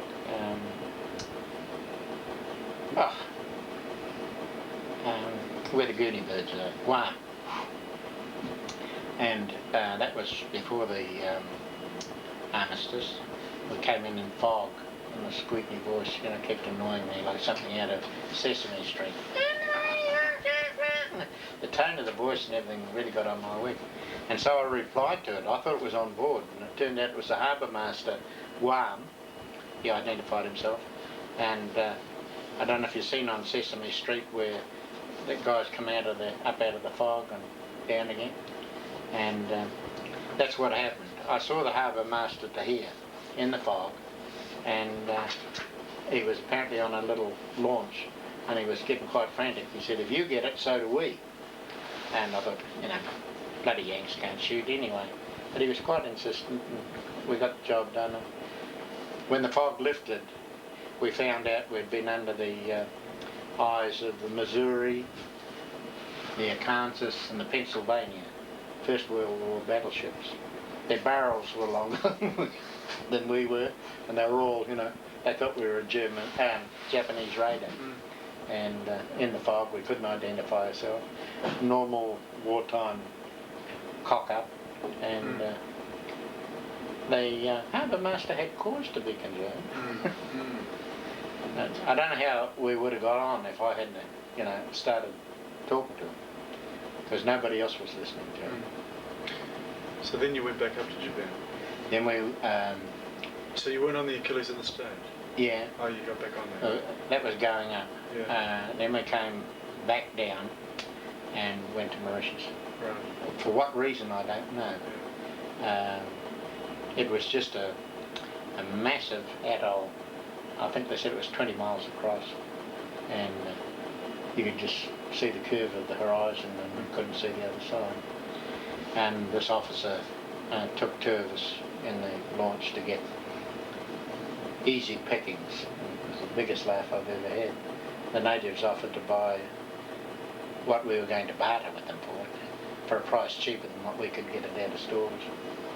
And it was then I found out that the Portuguese from Macau and that, were used by the Japanese for espionage. They sent them all over the place. They were neutral at the expense of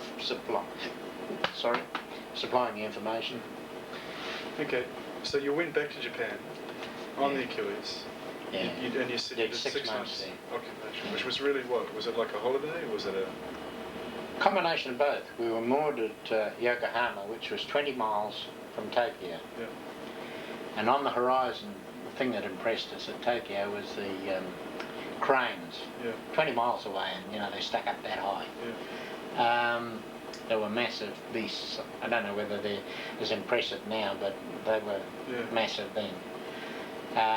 To get to Tokyo, you had two choices. You went ashore at Yokohama and travelled by electric train, or the Australians had two destroyers. The second one I can't remember the name of, but the first one was Bataan. And the Aussies, with their questionable humour, used to do the mail run in the morning. 22 knots through all the moored ships, and everything in the bloody Yokohama. Tokyo Bay bounced around when the Bataan went through. And they did it just for the devilment of it, But they could get from Yokohama to Tokyo in the hour. And from there you went ashore from her into LCMs, the landing barges. Because I've seen, I've got memories of looking through my childhood, looking at photographs of you climbing volcanic hillsides and stuff. Yeah. That's somewhere near Hiroshima, Right. I think, because there's an island off the coast there. It erupted in 1922, and it's got 3 cones. Well, I've got the photographs, I haven't got any notations with it. But that's where we sort of just had a relaxation. It was part of we toured Japan, all the main ports, and showed the flag. And it was sort of you've earned this, so, we'll give you a holiday. As boys, the Yanks put on ducks, the amphibious trucks. They'd hold about 30, 40, and we were 30 plus, and they'd take us around everywhere. It took us to one place, I wouldn't have a clue where it was now. It was an industrial city, 20 miles inland. And my impression of it was, on one side there was just this brick wall running for perhaps 2 miles, was my impression. And on one side the people were rural, and on the other side they were sophisticated and town people. The division was like that. So did you go anywhere besides Japan on that tour of duty? Did you go to... Hong Kong. Right. We were in Hong Kong for the Chinese New Year, 45. We were in Yokohama for Christmas, 45. I think it was about 6 weeks difference from memory. And then we came home. You toured Hiroshima? Boy, we were anchored in the Hiroshima. It was like Sydney in many ways, very narrow, you know. Yeah. It's a river. It comes out very much like Sydney, is Yeah. my impression of it. And then you went into a cove, and it was quite fascinating. There was aircraft carriers, heavy cruisers and everything, parked like cars along Yeah. the Manly waterfront. And then we were tiny in our own right, went up, and you could bloody near reach over and touch the other ships as we went up to what was designated as Aomori. And these are other Allied ships. And Yeah, they should- mostly Americans. Go home, Yeah. you commie bastard, you know. Yeah. We won the war. Yeah. I think we were there for about a week, actually, because I spent quite a lot of time in the radio station that's now Memorial. You've Yeah. seen the dome. Yeah. And that's where I think I told you about the big windows. In that building, on the left-hand side, which was facing the bomb blast, they had windows with, say, 12 panes of glass in or whatever. They were all blown out. And on the other side of the landing were big, like, plate glass windows on the shop.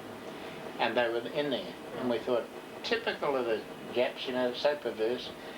They've left one side damaged and turned around and put these big sheets of glass in the other.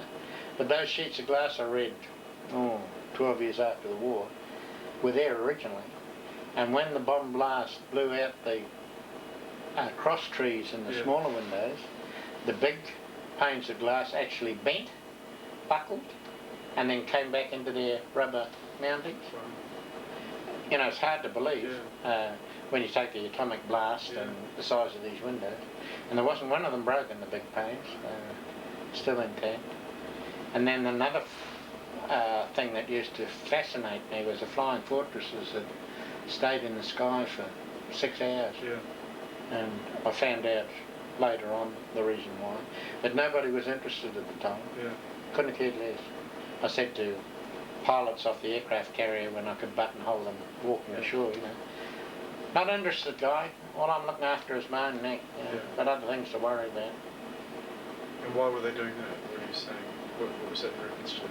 They were shit scared, and every man for himself. Yeah. You've seen those No, I'm talking kamikaze. about the aircraft in the sky. They're flying in the what we now know as the jet stream. Yeah. It's a figure eight, Yeah. and they save 2,000 gallons of fuel I'm sure. flying, coasting on it now. Yeah. And a while ago you might have read it shifted, Yeah. like the Gulf Stream. ozone Yeah. layer, or the Humboldt current. Yeah. Nature's not consistent, it fluctuates. And the Yanks had to send those big weather planes out, again, flying fortresses all Yeah. rigged up with their instruments, to find out and chart where the jet stream would eventually settle. Yeah. It's like a top Yeah. spinning Yeah. and going off kilter every now and again. So, I had a thought I was trying to say.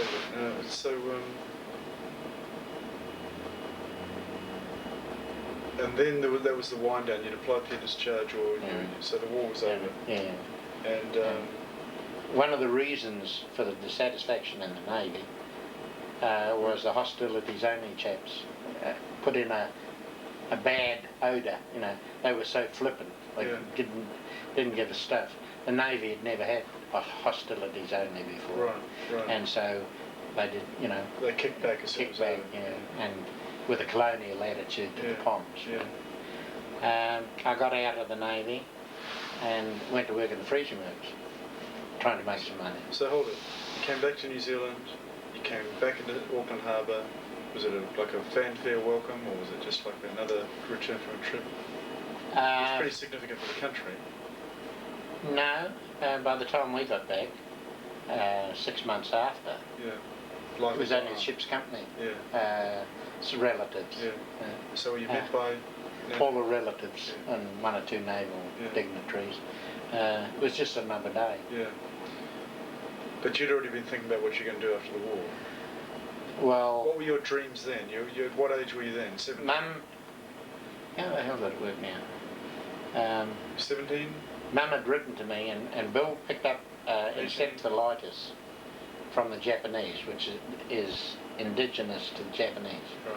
And he got no credit from the New Zealand Army, who didn't know anything about it and couldn't even diagnose it, especially as he hadn't been overseas. Yeah.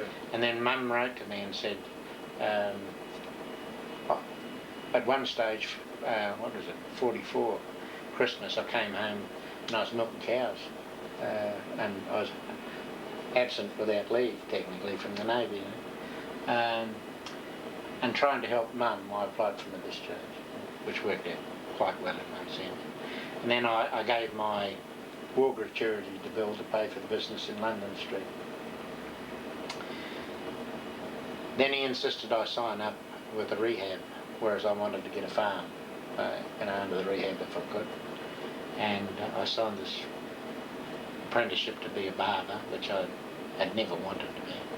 And the next day a guy came in, within 2 days, the guy came in and had just finished his time down the line. We wanted to work in the Big Smoke, and Bill could have taken him on, you know, experience and all the rest of it, whereas I was inexperienced.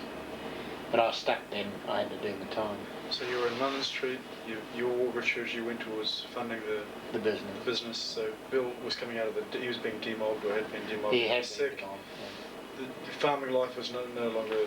Yeah, he was working for James Fletcher and then couldn't give Sir James Fletcher the 3 milkers, so he was kicked out, literally. So he went back to hairdressing, which he was capable of. And he'd settled back into Hamilton. Yeah, but his health was still dragging him back. And you were by this stage 18, 19, 18? Yeah, I must have been 18, maybe close to 20, because I'd become an able seaman by that stage, from a seaman boy, AB.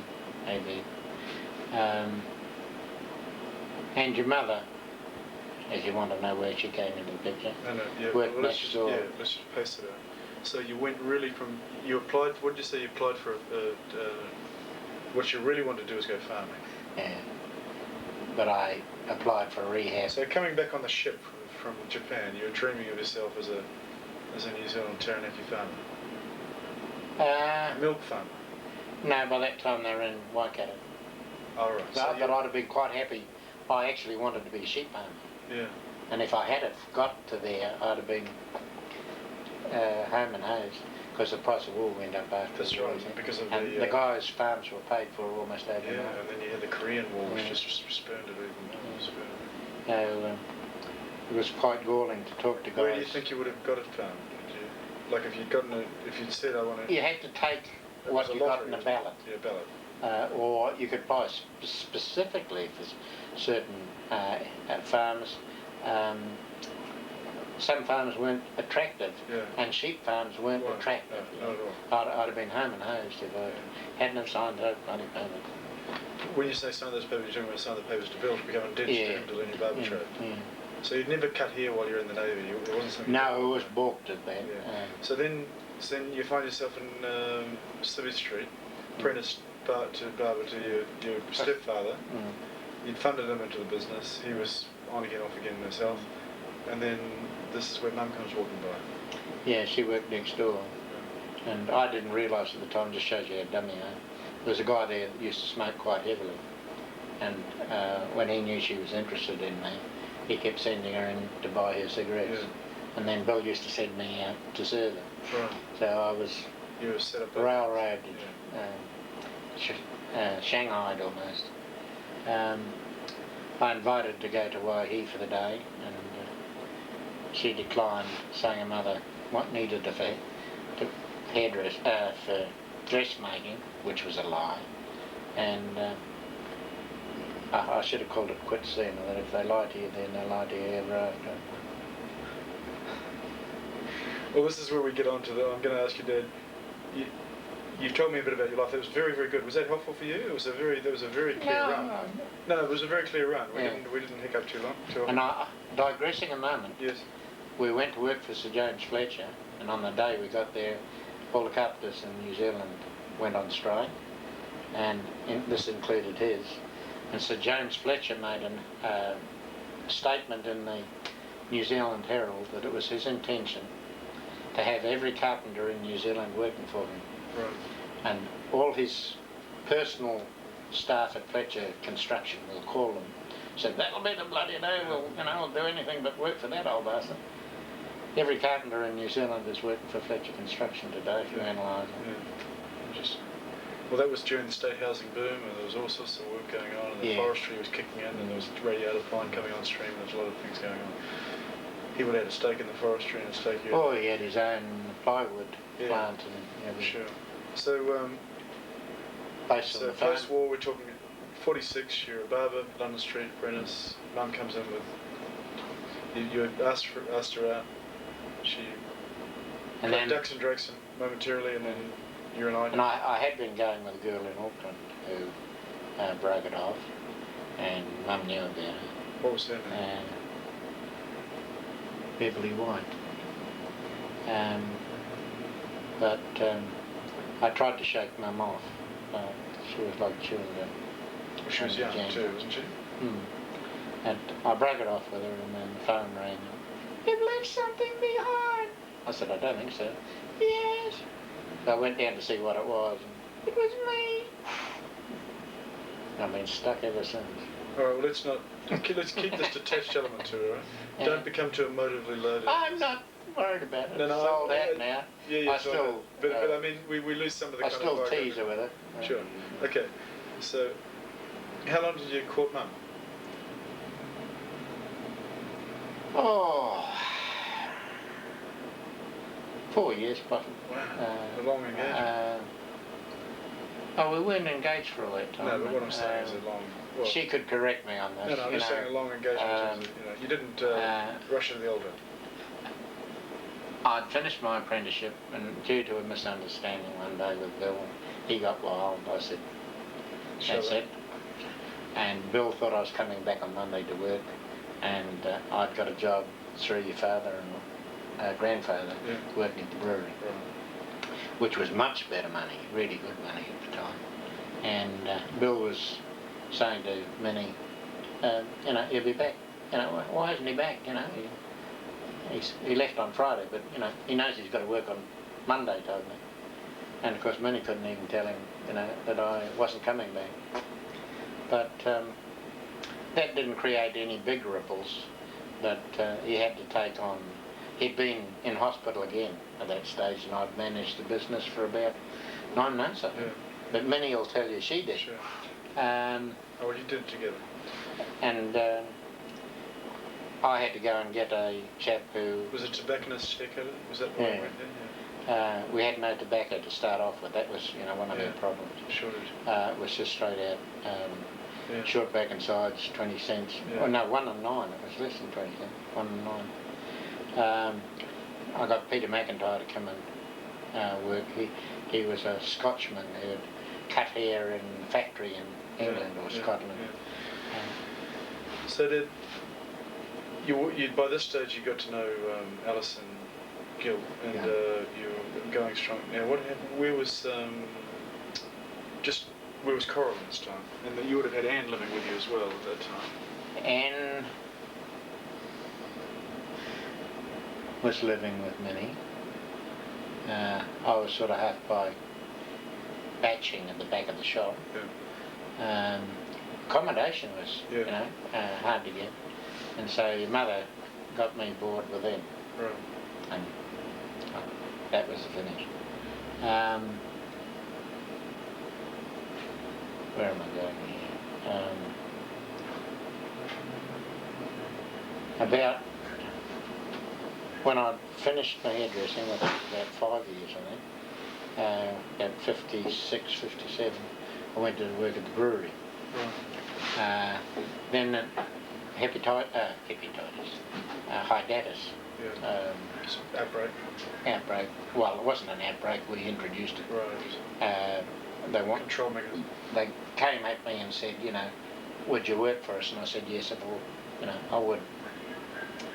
So they held me to that, and I was on a bound, as I saw it, to leave the brewery and go and be a rabbiter for probably 12 months. And that didn't work out because they didn't pay me what I'd stipulated I needed. They did that less something or other, which Yeah. moving into a new state house from a transit camp Yeah. just made it unviable. Right. Well, let's okay. We're running through the work line. So, did your apprenticeship with Bill? Did your time? Went with your father-in-law. He was your future father-in-law? No, he was my father-in-law by that stage. Right. Warren was born. All right. So, let's just take the work thing through. Baba, brewery worker. On my birth certificate it says that you were a brewery worker when I was born. Yeah, but No, but I was born in 57. I just wondered whether there was a... yeah. I never put down rabbiter, ever. No, okay. And I'm still down as a hairdresser. Right, no, that's fine. Okay, let's then go back. You dated Mum for 2 or 3 years, 3 years, 4 years. You moved in with him, you bought it with him. How long was that for? I couldn't quote you, honestly, how long. They moved from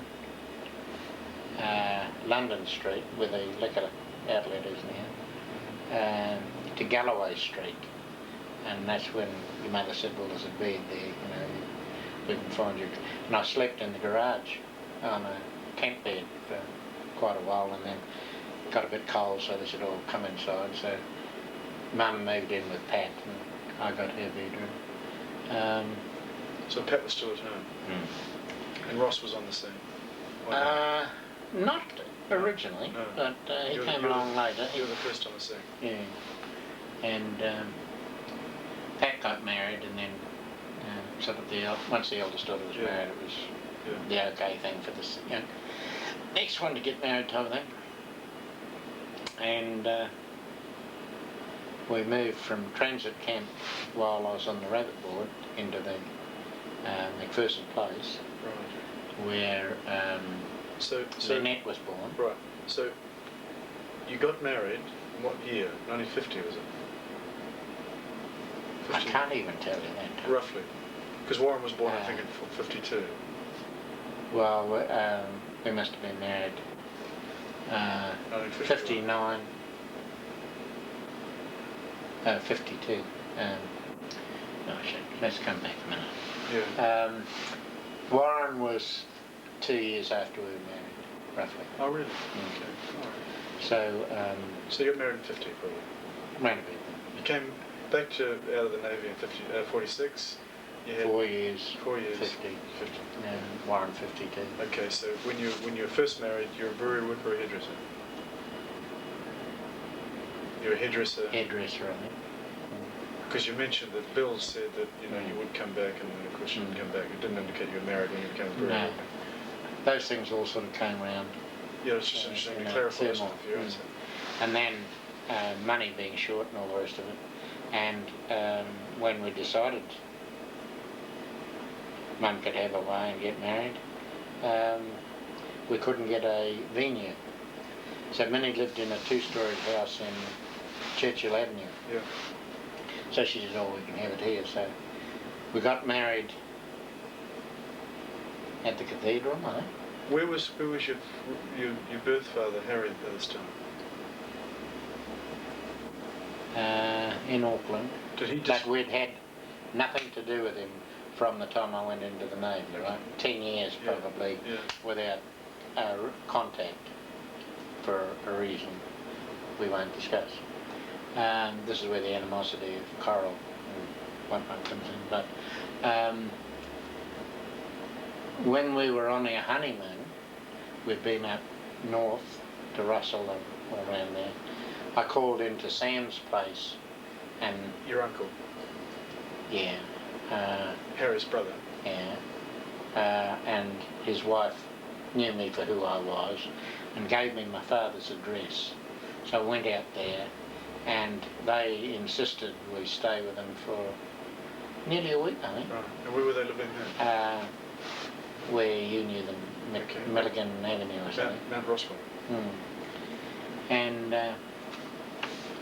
but I always felt uncomfortable with Daff, and she had a mother there as well. And Had your dad had his health turned by mother-in-law. then? Had your dad had his health turned by then? Yeah, he was trying to get ahead. You know, times were difficult. I don't know the ins and outs of it, but they'd had a lot of ill health with death, with miscarriages and one thing and another. And he got a job on the wharf. And in order to further his income, he went seagulling, as they called it, working at night at Chelsea. Stepped back, fell out so the tip and broke his leg, and then he had no job. So he got over that, and then he had a cerebral hemorrhage, and then he had 3 more. Did you know him during that time, or did that all? Oh yeah. Had that all happened in the time that you? That happened after we were married. Okay, in the 50s. We had a loose connection. We used to call in there and take up vegetables and things like that. And at the time of the Wharfie strike. Was Michael born by then? Oh yeah, he was 7 or so when we got married. Right. He's about 9 years older than Warren. Right. During the Wharfie strike, we were carrying on as usual. It was 1952, was the Wharfie strike. And we arrived there with a load of vegetables and things. One of the neighbours came down and said, "Do you realise you're unlawfully supplying a striking wharfie with food and you're liable to go to jail?" I said, "It's my father," and they said, "Doesn't matter who it is." So how were you travelling those days? You had a hire car. I remember the photographs of the little Morris Minor. Did you have a car when you first came down? By the time we were visiting Harry, we'd had the Bradford originally, and then at a later stage, when David was born, I think we were moving into the Combi. No, the Combi I remember distinctly the day you brought it home, and I would have been at least 6 years old. Yeah. Well, we must have still it was a had the 63 Combi, remember? I was born in 57, so. I can remember being parked outside the nursing home where Harry was installed, and the matron, we'll call her sister, said of Daff, "She's a very devious, disturbed woman." I couldn't argue with her. Right. But I was in a position where I didn't have any money When's this? to spare. This is before I really got going in Collingwood Street. Okay. And I would have liked to have taken him home and nursed him myself, because Daff had him certified as being unable, of unsound mind with a cerebral hemorrhage. And she'd already had shock treatment, so it was a pot calling the kettle black. It was a technicality in law which she manipulated to her advantage, which endorsed what the sister said in the nursing home. So this is 50s New Zealand. I mean, the Korean War's happening, oil prices are up, but New Zealand's starting to ride away. What were your political colours? I've always been socialist. Have you? It's the first time I've asked you that. It's the first time you told me. Who were your heroes politically? I've always felt, never having had anything myself, never being a property owner, that you're only as rich as the poorest member of society. And I'd seen the injustices of the result of the Queen Street strikes, and the police were like side of the government enforcing. They were enforcers, and they enforced. They're only pansies now to. What were the political colours of your parents? Did they show their colours? Well, my father was a wharfie on strike. So what did that make him? Socialist. Right. Your Bill. I didn't get into the ballot box with him, but he never owned anything, so he had no reason really. But he was really a farmer's son. Yeah, but and he had a lot of self-enterprise instincts. Yeah, he was a go-getter in his own way. Yeah. But everything conspired to beat him. You never heard him talking fondly about Piggy or anything like that? Yes, I did. Hat Milne from Milne and Choice was his stepdaughter was a friend of Anne's, and he used to bring his 8mm film down to Bill's place and show films there. Yeah. And one night when the election was coming along, had Milne said to us, but mainly addressing himself to Bill, there's only one way I can vote. And he said, you're on the other side. You know, he said, you can't vote like for the reasons that I'm voting. So it literally said that Bill had to be a socialist. And Minnie herself, did she have political instincts that you kind of imbibed? Or Never mentioned anything. No. See, when you go into the ballot box, technically, Sure. it's... Well, your you've mother always, went in... Dad, you've always been very, very private. I could never, until this moment in my life, say which way you're going to fall. Even when you own something. Or if you fell at all, if you know. There's two social attitudes in New Zealand. The servicemen that went away in the First World War came back and blocked prohibition. Otherwise we'd have been loungers, you know. And that serviceman farmer mentality comes right through from the Maori Wars when they volunteered to go and subdue the Maoris and the Wharfies. That's right. Because they didn't want to get screwed at either end. They wanted £100 of flesh and as much work for nothing as they could get. And that still applies today. Yeah, I agree. When you were in the position the other day when you could have withheld Kyle's money, that was a standard ploy. Yeah, I realised when I thought of it, this has happened from time memorial. You know, I realised that employers through the ages have thought of this one. It's not a new thought. In Taranaki, and it's not a malicious thought either, because anyway. Supplying the cheese factories, you had the first assistant, dairy factory manager, first assistant, second assistant, and then you went 1, 2, 3, 4, whatever was required for the peak of the season. Yeah. And then you were laid off in the sequence you were employed. Yeah. Last on, first off. And they screwed them for that too. Now Tony's giving us the old high five. We're getting close here. Well, we've got to a wedding in Churchill Ave. Children didn't come immediately. You always planned a family together. You married a family girl. No, I married an only child. Weird. Naive. You made the mistake of moving before you got married. You put your head in the net. I realise that.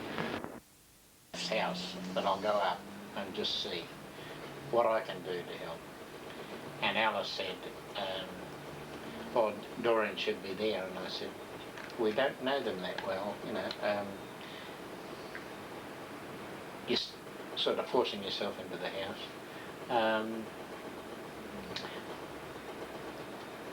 She'll stay here. David's only weeks old.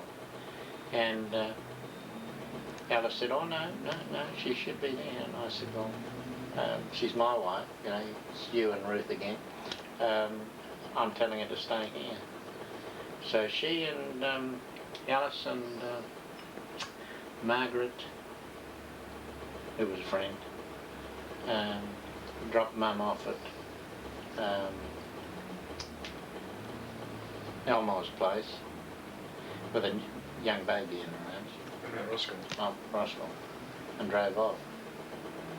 And I was bloody livid. So then they came back. And they stayed there the afternoon. And it took all my power of restraint. I could hear them when Michael and I were tossing ball or whatever outside. It wasn't my house.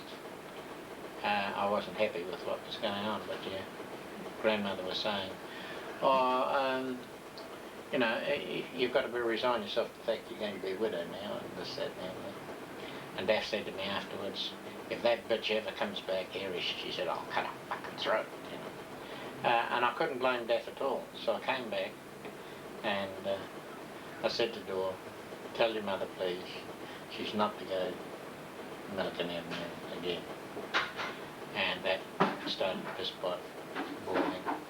And I threatened, and I'm sorry I never went through with it, to take the court order out to stop them coming to McPherson Place. Because it just went on and on from there. Guilty to his credit. I had to knock off work at the brewery and come back to have a family round, you know.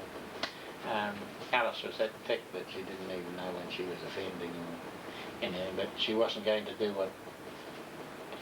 let Dora do what I told her. Dora was to do what she told her. And if I was at Milligan's, my wife's place was beside me.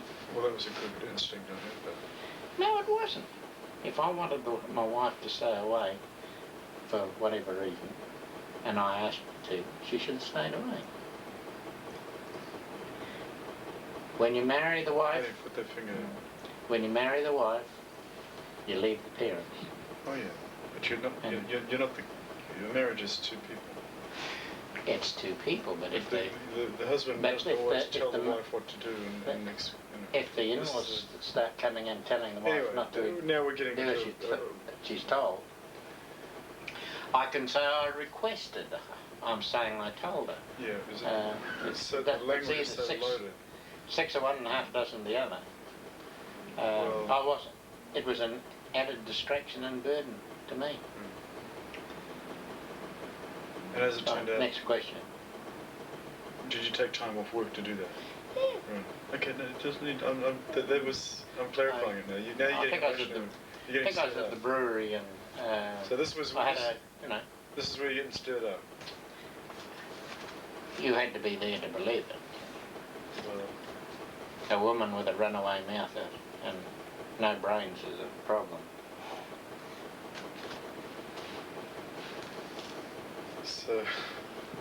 so this is about the time that I was going to be born into this.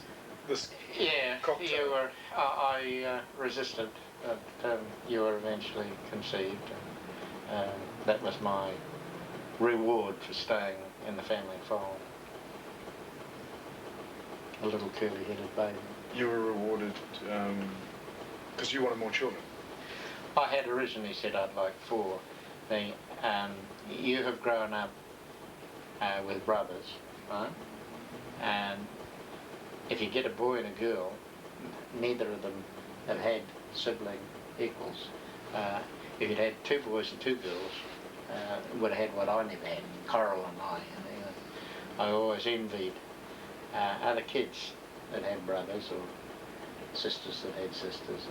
It's an experience that, you know, you can only theorise about. So I was born in '57. You're still at the brewery. There's a few marriage problems by that stage. So I can assume that I was conceived as I was a consolation conception. Possibly. And, I had intended never to mention this to you, but you're Well, entitled to know. It's not impacting me in a negative sense at this stage. Using a silk handkerchief, I thought I'd say. Yeah. Well, you were delivering them to the general population, I discovered later. Now, so you are now in Narrabelle Place, and I was meant to be a girl, but turned out to be a boy. Mum said she had a difficult pregnancy with me, that she bled quite a lot. There was a chance she could have lost me. So anyway, so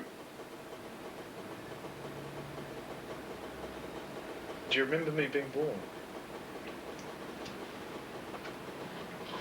Specifically, with that much turmoil, when each confinement was due, Gilly and Alice and the neighbour, Stevie, took over. I think if I remember correctly, Stevie undertook to get your mother to the hospital, and she had to move out of their house and up into Alice's house, right? Where was Alice living? In Beefy Terrace. Oh, Stevie lived next door. Yeah. I'm working at the brewery, and Gilly was home, so I must have been on shift when she decided that she was going in. Stevie jumped out of bed and panicked, and his glass eye rolled under the bed, and they couldn't find his glass eye. And eventually they got Mum up to hospital, and I think it was next day sometime that you were born. But Where were the we rest of the didn't children? have a normal husband and wife relationship when she was close to confinement. I was pushed back. You know, I was nobody in the...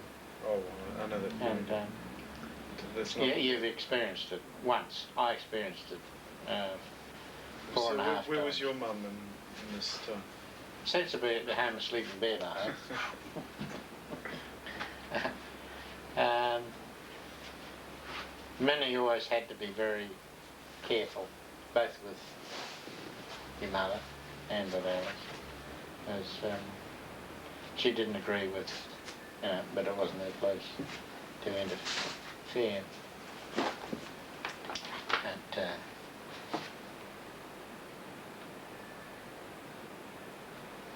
your mother gets some clearer ideas at times. In what way? Well, one thing that's never been explained, and several people have inquired about it, but I was taken to her to a ball one night, and the children, before your time, were round at Minnie's for the night, and I bought her a orchid corsage, and she went and thanked Bill for it. And Craig said, "Oh, why are you thanking Bill?" And she said, "Well, who else would, you know, buy me an orchid?" And I said, "Well, did you think of selling them?" She said, "Why should he buy me one?" You know? That left some queer thoughts, but it's never been made an issue of. Queer thoughts in what sense? I mean, Why should Bill buy her an orchid? So, we've had our peculiarities over the years. right. You're saying you and your wife? And my mother-in-law.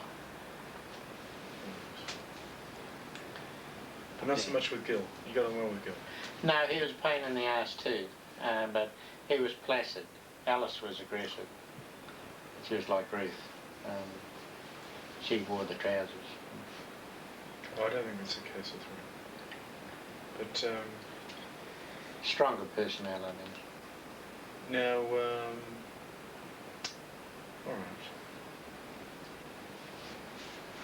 So that brought us into the 60s, growing family, Annabelle Place. I started to get some memories. You're already into orchids, goldfish. Why did you get into orchids and goldfish? Was that from Japan? Did you get inspired by garden? I always had goldfish. Right. When I was living in opposite Trades Hall, we used to go down to Farmers Trading Company, and I think Throckins would get you a common. Right. And you do some down the S-bend in the drain when you're cleaning out the bowl and all this sort of thing. And then during the war there used to be a guy, you know, the matchbox trays, the girls in short skirts and everything had. There was a guy who used to have orchid sprays on a little tray like that on the corner of Victoria and Queen Street. And I thought one day, if I ever get the chance, I'm going to grow those. They're beautiful. You know. And I fell in love with orchids. And talking to one of the Roach brothers one day, I said, it's always been a desire to own a glass house and grow orchids. And he said, "Oh, we've just written off a glass house and it's up for sale, would you be interested?" And I said, "Yes." And so I went out, and this is 40 by 18 glass house, commercial glass house. I've got a vague memory of all this. And I came back and I said to Ernie Howe, who didn't have a glass house either at that stage of any consequence, "How the hell would you cost a thing like that and know, you know, what it was worth?" And he said, "Oh, put 10 cents a sheet on all the glass." So we worked out the sheets of glass and came to something like 400 pounds, you know. And so I went round to see the guy and he said, "Do you think 25's too much?" I went, Ernie went, went into shock. So I then got in the car and went and got your mother in to take her and shower. And just as I got driving down the drive to the glass house, 4 or 5 kids picked up 2 handfuls of blue metal each, and 10 handfuls of metal went through my glass house, which halved the number of panes in it straight off. But that started me off in orchids. And then Ernie Howe did what David Stevens used to do. You're only an ignorant bloody hairdresser, you know. I've worked on a farm and we built this and we built that. So he built the glass house according to his dimensions, instructions. And when it was finished, he said, well, I'll take what's left over as my payment, you know. And I said, well, there isn't any. He said, you started off with a 40-foot glass house, now you've got a 20-foot one. I said, yeah, but you forgot. It was sitting on concrete blocks. Now you've lifted it up 4'6", and 2 4'6" are equal to 9 foot. He couldn't work out the maths of that one. No way. He reckoned he'd been ripped off. Oh, orchids. Well, I remember them being part of the mix. By sending over here to, now what the hell was his name? Dick? Somebody or other. I got back bulbs for £1 to 16 pounds. You mean here in Australia? Yeah. And all right. Then I had to wait 10, 15 years for them to flower. So it was a long-term project, and I thought I'd have a second business and I'd be able to complement my hairdressing. And then all the other things came along. Yeah, and I started cleaning that damn gully, you know. Yeah. If we'd lived anywhere but on that gully, none of that would have happened. Right. No bees, no goats, no sheep, no heifers. We could have led a tranquil existence, but we wouldn't have eaten so well. No, it was interesting. Certainly growing up made for a very interesting life. And I thought, we felt we were fortunate, certainly. Well, at one stage, or even down to rabbits in the finish, I kept a 21 cubic foot fridge full, and Alice never gave up for every bloody year that we had that galvanised fridge that I bought through the business at a huge discount because it wasn't coated. Enamel. And she never let up on that. I think she was still talking about it when they were burying her. I don't see why. You couldn't have bought your, flash one. It wasn't intended to be a flash one. It was intended just to be serviceable and practical. Now, so the business went well, the hairdressing. Yeah, I got off to a shaky start, and then... Did you have to go to the bank for a loan and all that, or how did you fund that? I had a super fund and remittance at the brewery that financed me into Collingwood Street. I then had 2 endowment policies which financed me into Victoria Street, and I had to go into overdraft, which scared the living daylights out of me. Your mortgage just stays constant, and then it creeps. And then towards the finish it sort of rushes, But that's only because you're doing the work and getting the public support. But the biggest problem was the advent of long hair. That ruined men's hairdressing and brought in Mickey Mouse unisex, and men's have never been able to recover because they're undercapitalised straight away. Now, but in the 60s, you really did do well, didn't you? There was a phase in your life where you really thought... I built up my shop turnover and hairdressing turnover until it was quite viable. But again, the thing to realise was I was only paying about £4 a week rent, whereas up the town I'd have been paying 30 or 40. I was netting the what the landlord wasn't getting, the reverse of your butcher friend. The landlord actually takes his off before anybody gets anything. Sure. And if there's anything left for you... Who was the landlord? The pharmacy? No. No, Armstrong Motors in Collingwood Street, and then South British in Victoria Street.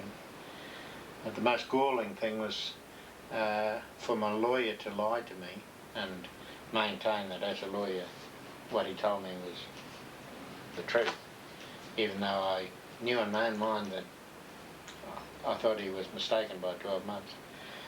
You're talking about Victoria Street? Yeah.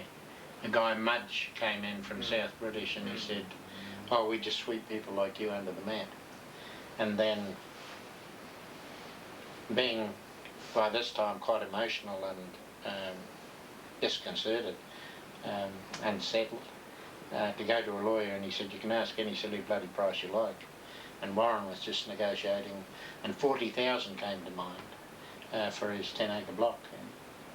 And I thought, no, I couldn't ask that. But I could have. I had them by the short and curlies. They had slipped up on my lease, which was 12 months behind everybody else's. And instead of having 6 months to go, I had 18 months. And I could have stopped that building going up legally. And it's to my everlasting regret that I settled for 10, because that wasn't even viable to start on another business. But I'd have loved to have asked 40 and asked for Mr. Mudge to deal with me. Why didn't you? I could have if I'd have been more astute, but I blew it. The arsehole I got, the second lawyer, which was recommended to me by one of my customers, was in a state of couldn't care less sort of thing. He took extra time for holidays, didn't come in when it suited him. And I got landed the day before the last day of the legal year, and then they went on holiday. And I found out enough while he was on holiday to come back and say, look, I find that what I said was 10,000 is not appropriate. I'm still getting a short end of the stick. I withdraw the business from sale. He said, well, you can't do that now. I've written a letter. And I think he took the easy way out too.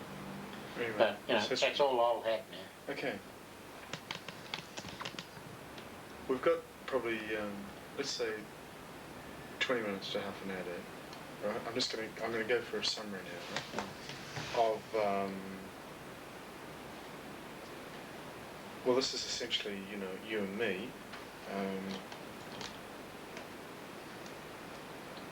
The goal is theoretically to get things right between us, right? We've had our ups and downs.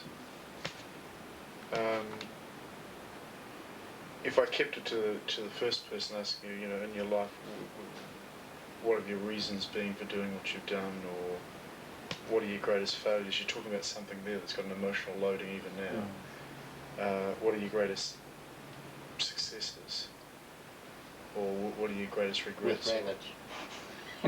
Rabbits, you're very good at. You've made various decisions. Okay, let's summarise. What do you consider the best decisions you made? Let's start with the positive. What would you consider if you were going to give a summary of your own, I would prefer, like yourself, to be self-employed rather than working for anybody else. All right, so that was I'm a socialist. That's right. Confusing dilemma. I carry those sort of sentiments. That's where I got them from. Now I understand. But with a reservation that I didn't want to employ people, which you've already done, and having started that, the only way at your age that I can see for you now is you've got to keep expanding. Yeah, but I'm asking about you. Yeah, but this is what I wouldn't do, right? Yeah. I took short-term leases and whatnot, whereas you put in for 10 years or whatever with right of renewal and this, that, and the other. May have been better, but you'd have had a bigger overdraft and bigger struggle. So, what's your greatest success? The fact that you went out into business for yourself is obviously one thing you feel. It was obviously a good move because. Yeah, I was able to manage reasonably well, but it also took all your. It alters your lifestyle. Starting up, I went from Collingwood Street to P&M Plaza, which returned me nothing. Yeah. And then into the other, Victoria Street. I've been living off my savings, and the accountant even in the Inland Revenue queried all of that. Now, but out of the three, Collingwood Street was the real Yeah, over 9 years I was able to buy the Combi. And I was surprised at the social attitude of people. I thought it wouldn't matter. Once you come to in a new vehicle, bright and shiny, how'd you pay for it? Whose is it? How'd you pay for it? Cash. They hate your guts. Now, that was one definite good decision. Another one. Give me 5. Oh. Flying to the barrier in the Baron.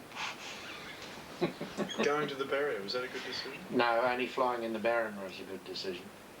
Best value for money I ever got, I believe.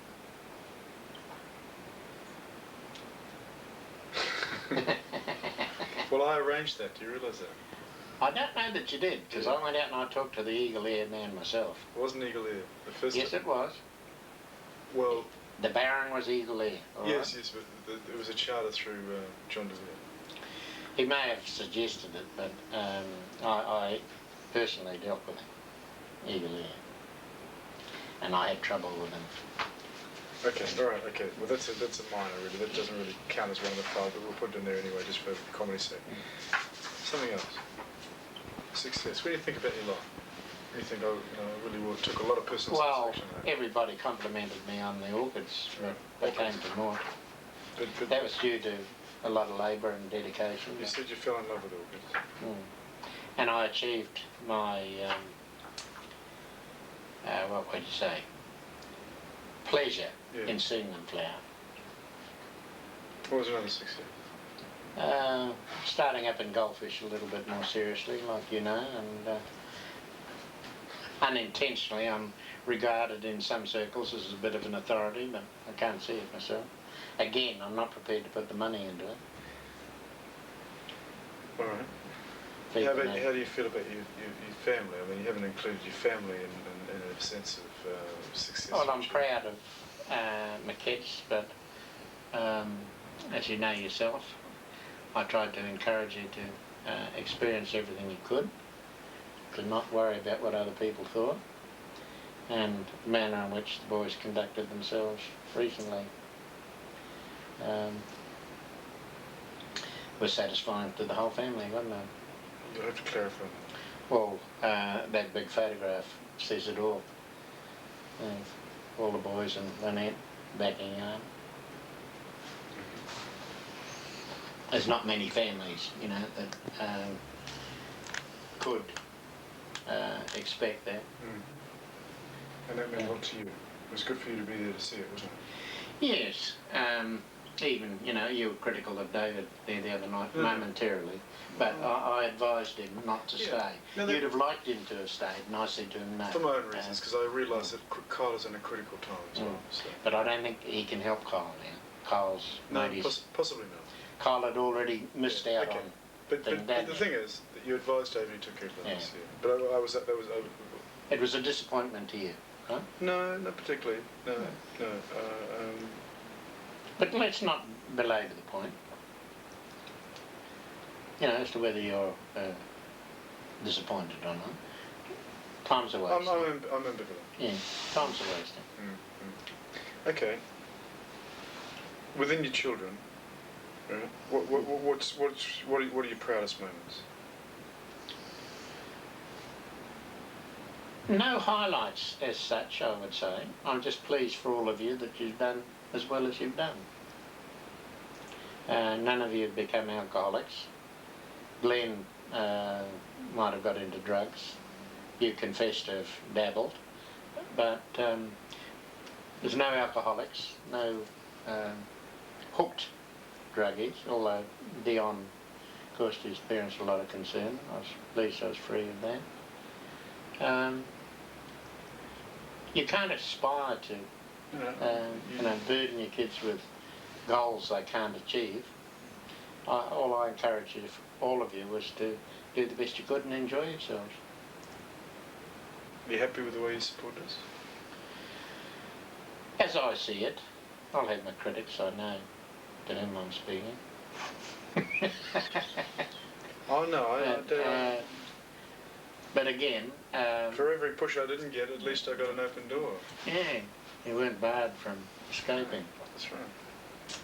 But I've had a little disappointment that Lynette and Lance wouldn't let me help them with their home, but in the finish they lost it. And, you can argue the toss backwards and forwards. But Lance was like your grandfather. Lance didn't want a home. Now, so talking about disappointments, right?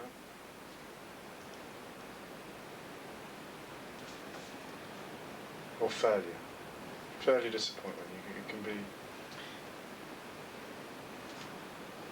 First, achieving less than the objective. Can't think of any specific. Can you No, I'm not point to saying that? I applied myself. Nearly everything I've applied myself to, I've achieved modestly. I mightn't have aimed high, but the objective I aimed for in my business. People have criticised me for not shifting from Annabelle Plains. Hamilton's a home and hose now, big palatial home. They've got their social problems, as I mentioned. But after guiding Barry into a successful niche that he couldn't see, the firm he worked for then said I was a bad neighbour to live alongside, you know, and you had to shift and they'd lend him money and this, that and the other. So, Yeah. again, it comes down sometimes if you're a loner or if you're a company man as to who knows who, and What are you? I'm a loner. Always been one? Mm-hmm.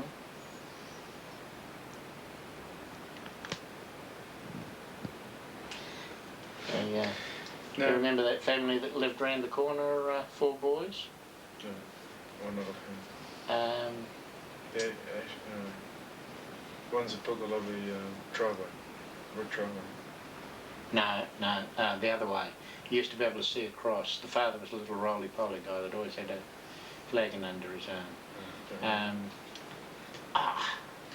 There were 4 boys. One of them was killed a while back. The mother's remarried. There was... What's the point of the story?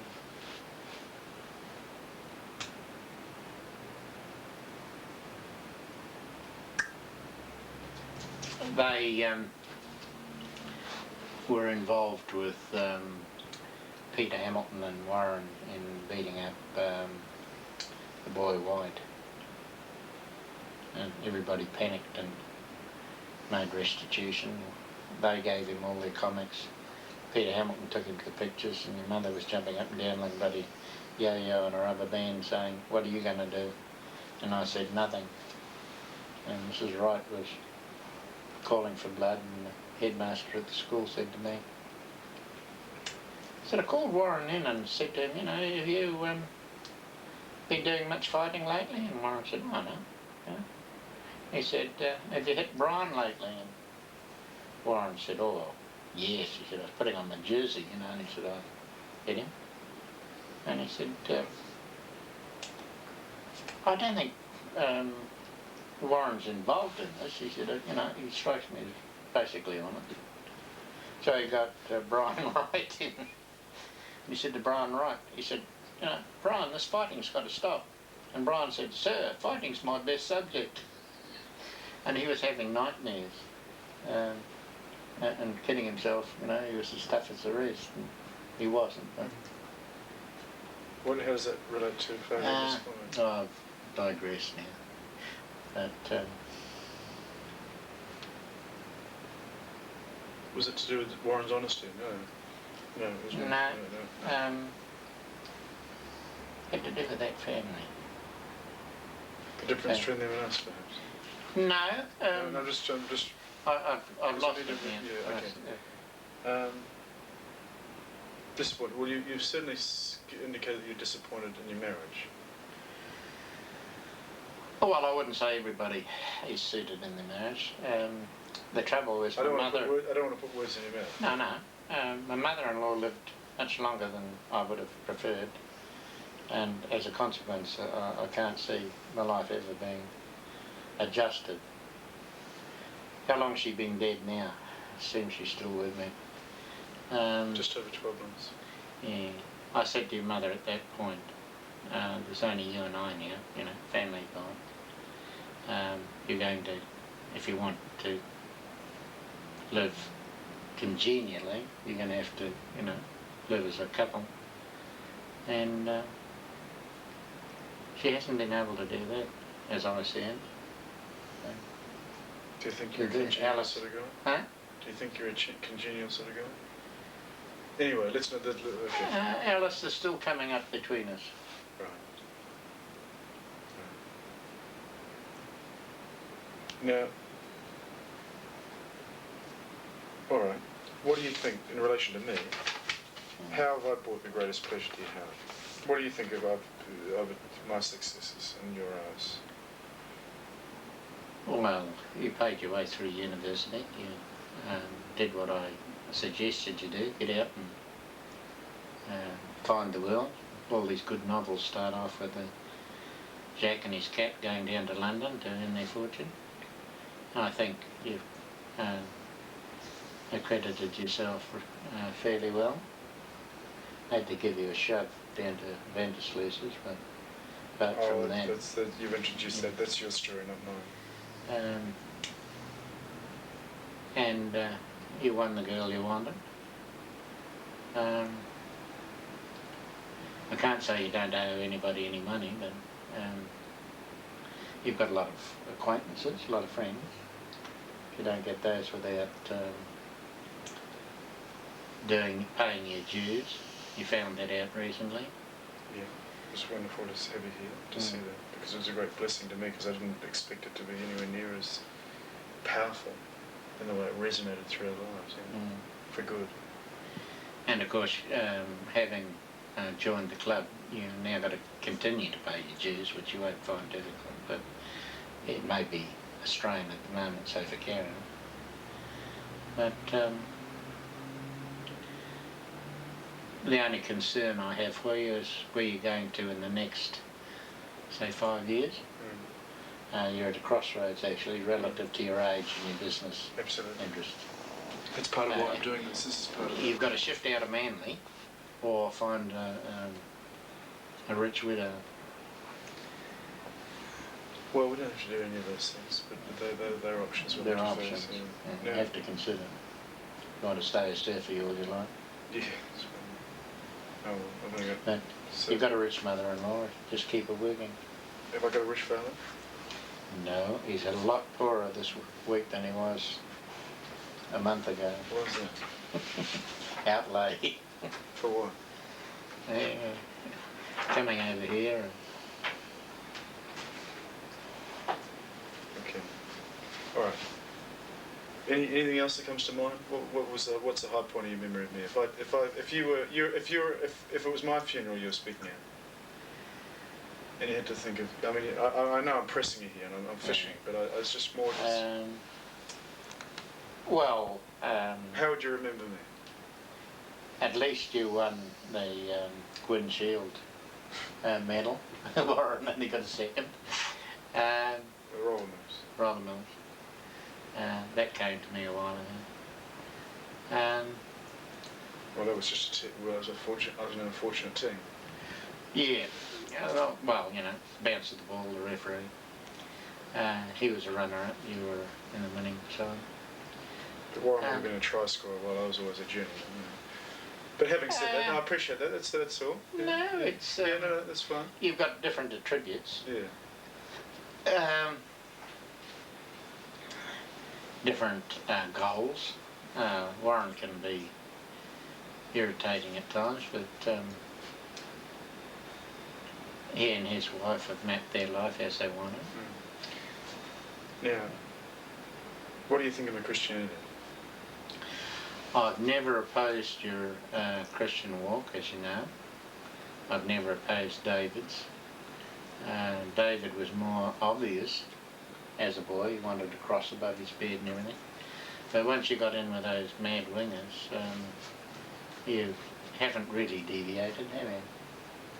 Well, You've stayed close to the path.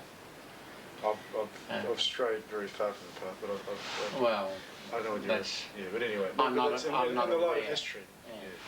Yeah. You've left your mark amongst the people that you've,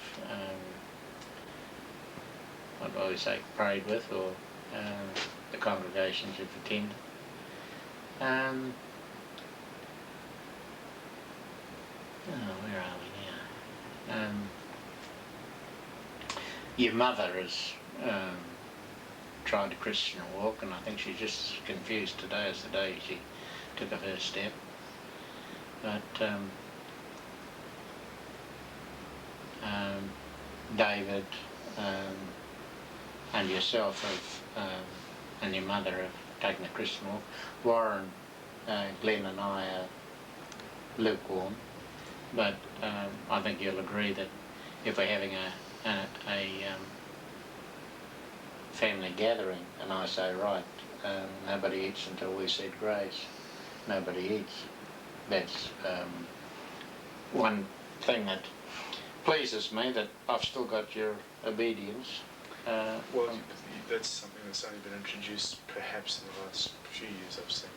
Because, yeah. But anyway, but you're all adults. You can choose to walk out of the room or do whatever you like. And it's never been an issue. Yeah. It is an issue if I don't speak. Yes. That's right, because there's a whole thing of family authority. You still hear the house, even at times when you feel like you've late. And that eliminates controversy, as I see it. Yeah. My failures. Lack of discernment in your choice of partners. In the past. We're talking historically. No. I wouldn't attribute any failures to you, except the only disappointment I had was when you loitered in Fiji to visit Des and Really? that you missed out on the English. Missed out English. English one? At the university. How? The class was full by the time you got back. How would that have made any difference? Well, you might have been able to be a school teacher. I could have always been when I was accepted for that. You didn't have the qualifications, did you? Without accepted. English? No. You misunderstand my career path if you think that. I was accepted for secondary school training and I turned it down. Yeah. But that's a separate issue. Yeah. That was the crossroad of my life. Yeah. I felt that by dawdling in Fiji, you altered your chances at uni. Yeah. I was disappointed that you didn't get back to the boys on the squid boat. I thought it might have made quite a difference had you been able to. Yeah, you mean when gone the second year? Or no, when you came over to get your diploma. You know, they were wanting you to go back on the boat. To go to New Plymouth, I think it was, wasn't it? She was birthed in New Plymouth, and you choose not to go down. Oh, it's far too expensive. Yeah, but that's the price of friendship. You know, you went to Ireland to... Were you talking about the Japanese guys? Mm.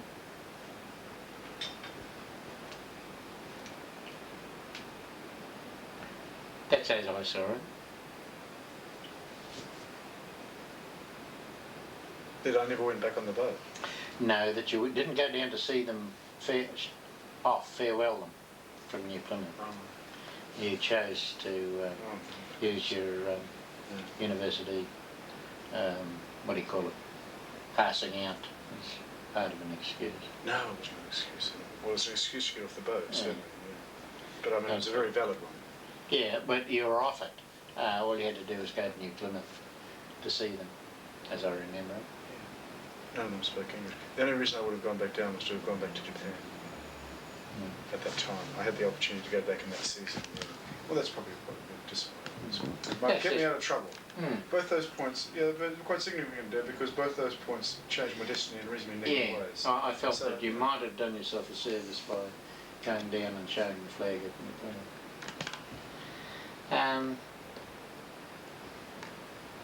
There's not much else. How about when I went to the States? I remember those being an emotional moment. You never minded me doing that? No, that's what I encourage you to do, you know. Paint your wagon, follow your star. Yeah. I didn't necessarily agree with it, I thought you might have ended up a minister. Still. So you can, Certainly not with that group, though. no, but you can dodge your destiny and think, oh, that's behind you, and then walk That's right true. back into it. Dodging right? your destiny. Mm. What do you think my destiny is, Dad? Well, you obviously have won the attention of your elders at church. It's a toehold, if you like. You could very well end up in the pulpit, but you've got to want it.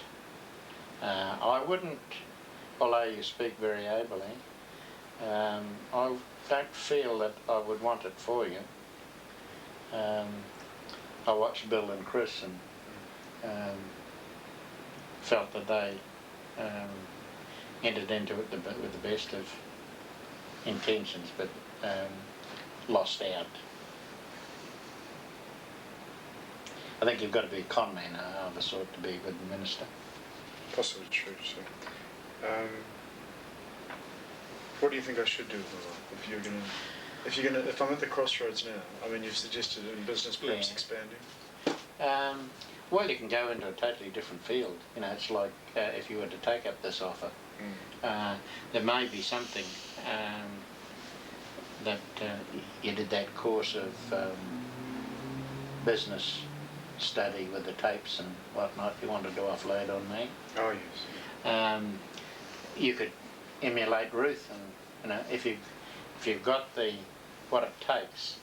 I was honest enough with myself to know that when I was approached to become a National Mutual rep, and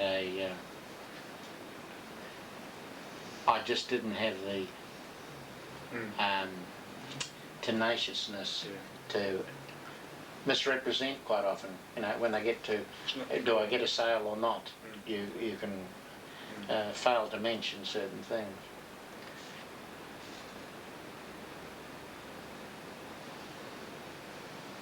How did we get on there? We got halfway down the list. Yeah, we got pretty well, yeah. And now in regard to Josh, if I phoned you up today knowing what you know now, back to the conversation I had with you when I caught you on the phone, when I was announcing Josh's birth to you, this is now we're flashing back to 2 years ago, which we talked about on the session the other night. What do you think your response would be today? If I said, Dad, we've had a little boy, he's Nathan, he's healthy, he's well. No great emotional involvement. No, but quite detached, if you like. Yeah, but do you think you'll be detached next time round? Concerned, more for Karen than for you. Not that the husband doesn't suffer, but I think the involvement with the mother and child, I know you're concerned even at the moment about Josh, his responses and that, but he's a mummy's boy at the moment, but by the time he's 7, he'll want to go and do baseball, football, you know, Aussie League. And you may feel a little resentment, you know, you make your overtures and they just ignore you. Now, he hasn't shown any emotion to me at all as far as I'm just a pain in the ass that takes him away from his mother, right? No, he knows your name. Until the other day when I came back in the back of the car, you remember? Granddad, Granddad! And I said to Karen, how long did he, you know, carry on? She said, oh, you know, to the end of the block, which is what I would have thought. Then he got distracted, fair enough. But up till now, when he's been younger, I've gone, you know, and he's been disconcerted. But and I'd have loved to have caught on camera the other day when he thought he saw you, and he rushed across that pool, and he just stood and looked with his mouth open, you know. Where's he gone? My father was there. And it was quite interesting. I didn't know what stopped him, but even Mum and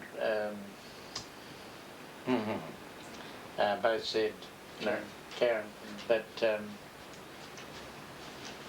they thought it was you also. But Josh certainly did. And in spite of any concern you might have as to whether he loves his father. That was a giveaway, you know. Okay, Dad, we're giving the last 10. We're right at the end of the game. In summary,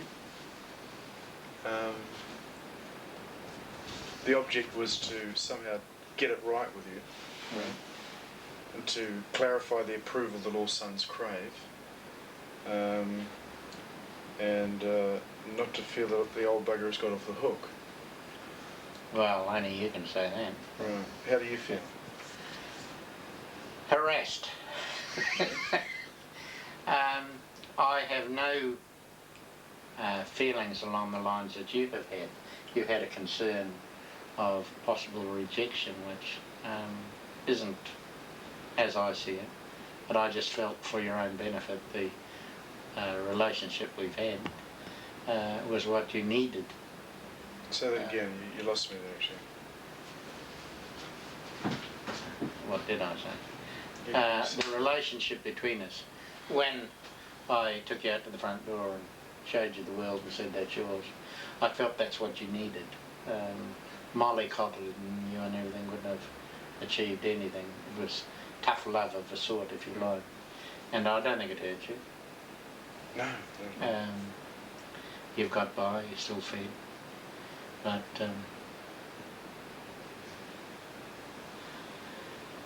I'm not too emotional, as you know. I think you're very emotional, actually. We try and think things out You know, and analyse it. you're far more emotional than rational. You're not. I wouldn't say your approach to life has been a rational approach. It's been a more emotional job. Oh well, I've had. In the same way that I would say that's the same for myself. You see, so I'm not saying it. Economics come into it, whether you make a wise decision or a bad decision, and then if you've made a bad decision, there's enough to upset your nerves anyway. Life's full of compromises. Compromises.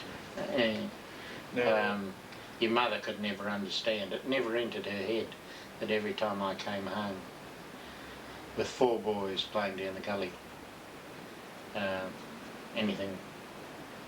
any hypothetical situation couldn't have been reality. You know, axes, knives, swimming.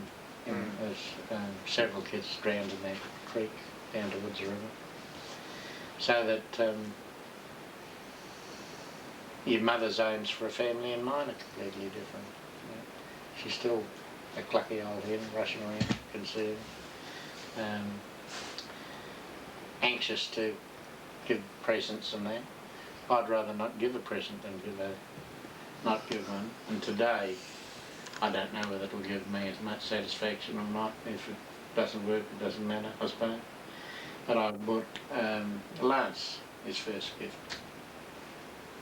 And I find it hard to part with my cash to gifts to people, because so often your gifts are not what they would have spent the money on themselves. But Lance has had an apprehension about how I felt about him through being a Maori. And it's never worried me, actually. Even Lynette was concerned. But as I said to you, I always knew she'd have little brown-eyed pickaninnies. And We'll talk about that off camera. So that the only reason I say that is because you made reference the other night to something about 9 years old. And I said I'd get back to you. It's just gone on from there, right? That's fine. And there's no feeling in that, one way or the other. That was her destiny.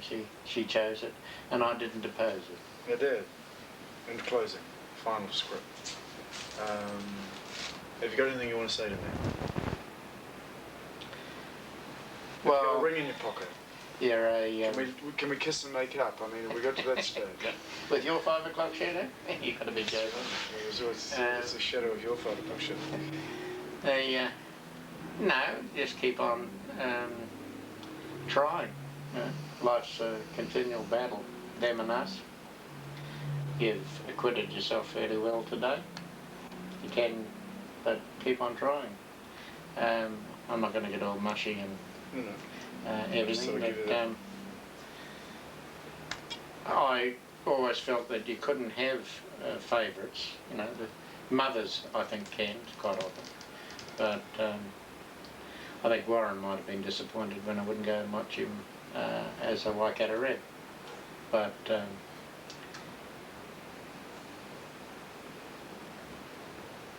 I didn't enjoy watching.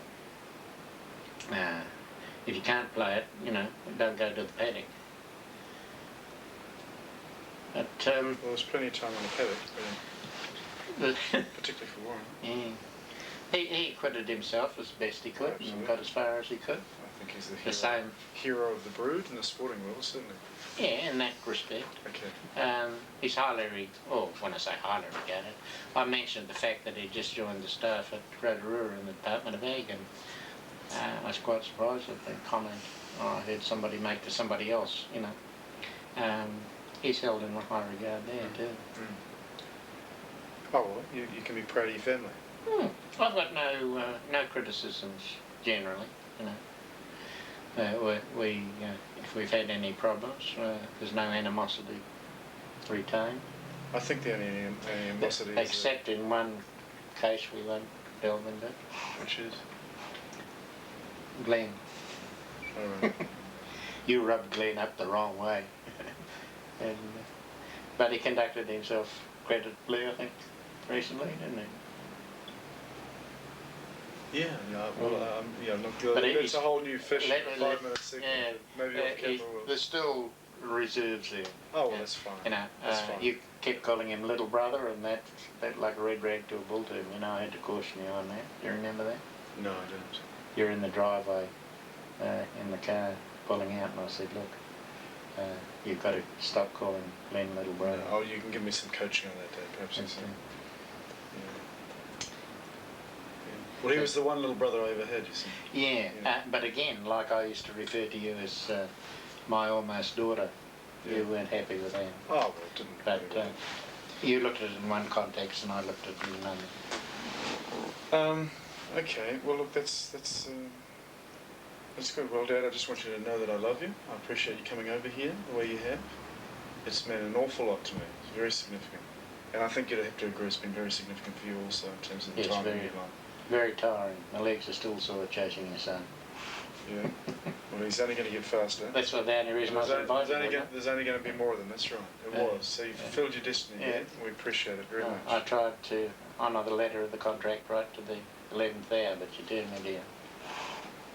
And in regard to your spiritual world, Dad, where do we stand in the kingdom? You talk about neutral. Neutral. The Lord's going to have his problems with that. Well, it's something you can't I don't want to be a backsliding Christian. Do you want to be a Christian? Well, think about it. Okay. Keep it on the agenda. If you've decided, give me a call. If it means living eternity with your mother, probably not. Heaven can be much bigger than we realise. Yeah. Well, in terms of your spiritual world, what's happened in the last month? Has there been anything happened that's been significant to you? Has your spiritual perspective changed? No. I've come across a couple of prayers that intrigued me. That one on, I thought it was rather peculiar. Very significant, wasn't it? And then in the Manly paper the other day, there's one to St Jude. Did you notice it? No, I didn't notice that. Last paper. Somebody appealing to St Jude. Why was that significant? You'd have to read it. Yeah. This person has problems, I would think, and they are acting in the belief that if they follow their word and a thing is published 9 times or proclaimed 9 times, that their prayer will be answered. And you don't have to agree with it, but it makes you better informed. And I've just read, because I've been isolated there at the flat, 2 books on Jewish backgrounds, which gave me some further insight into Judaism, which is not well understood. But if you don't ruffle feathers, you don't expect to get bashed. So I'm going along as placidly as I can. Okay. But you know, if you sit on the fence, you'll get hit by both sides too. So Yeah. you know that feeling very Yeah. well. Okay, we've got 2 minutes, and we probably can sign off and leave some space at the end of the tape just purely for thin air. But perhaps, Dad, and sometime in the future, we might be able to maybe review this or add to it, or you might have some further thoughts, or you might want to do the same to me, perhaps. Heaven forbid.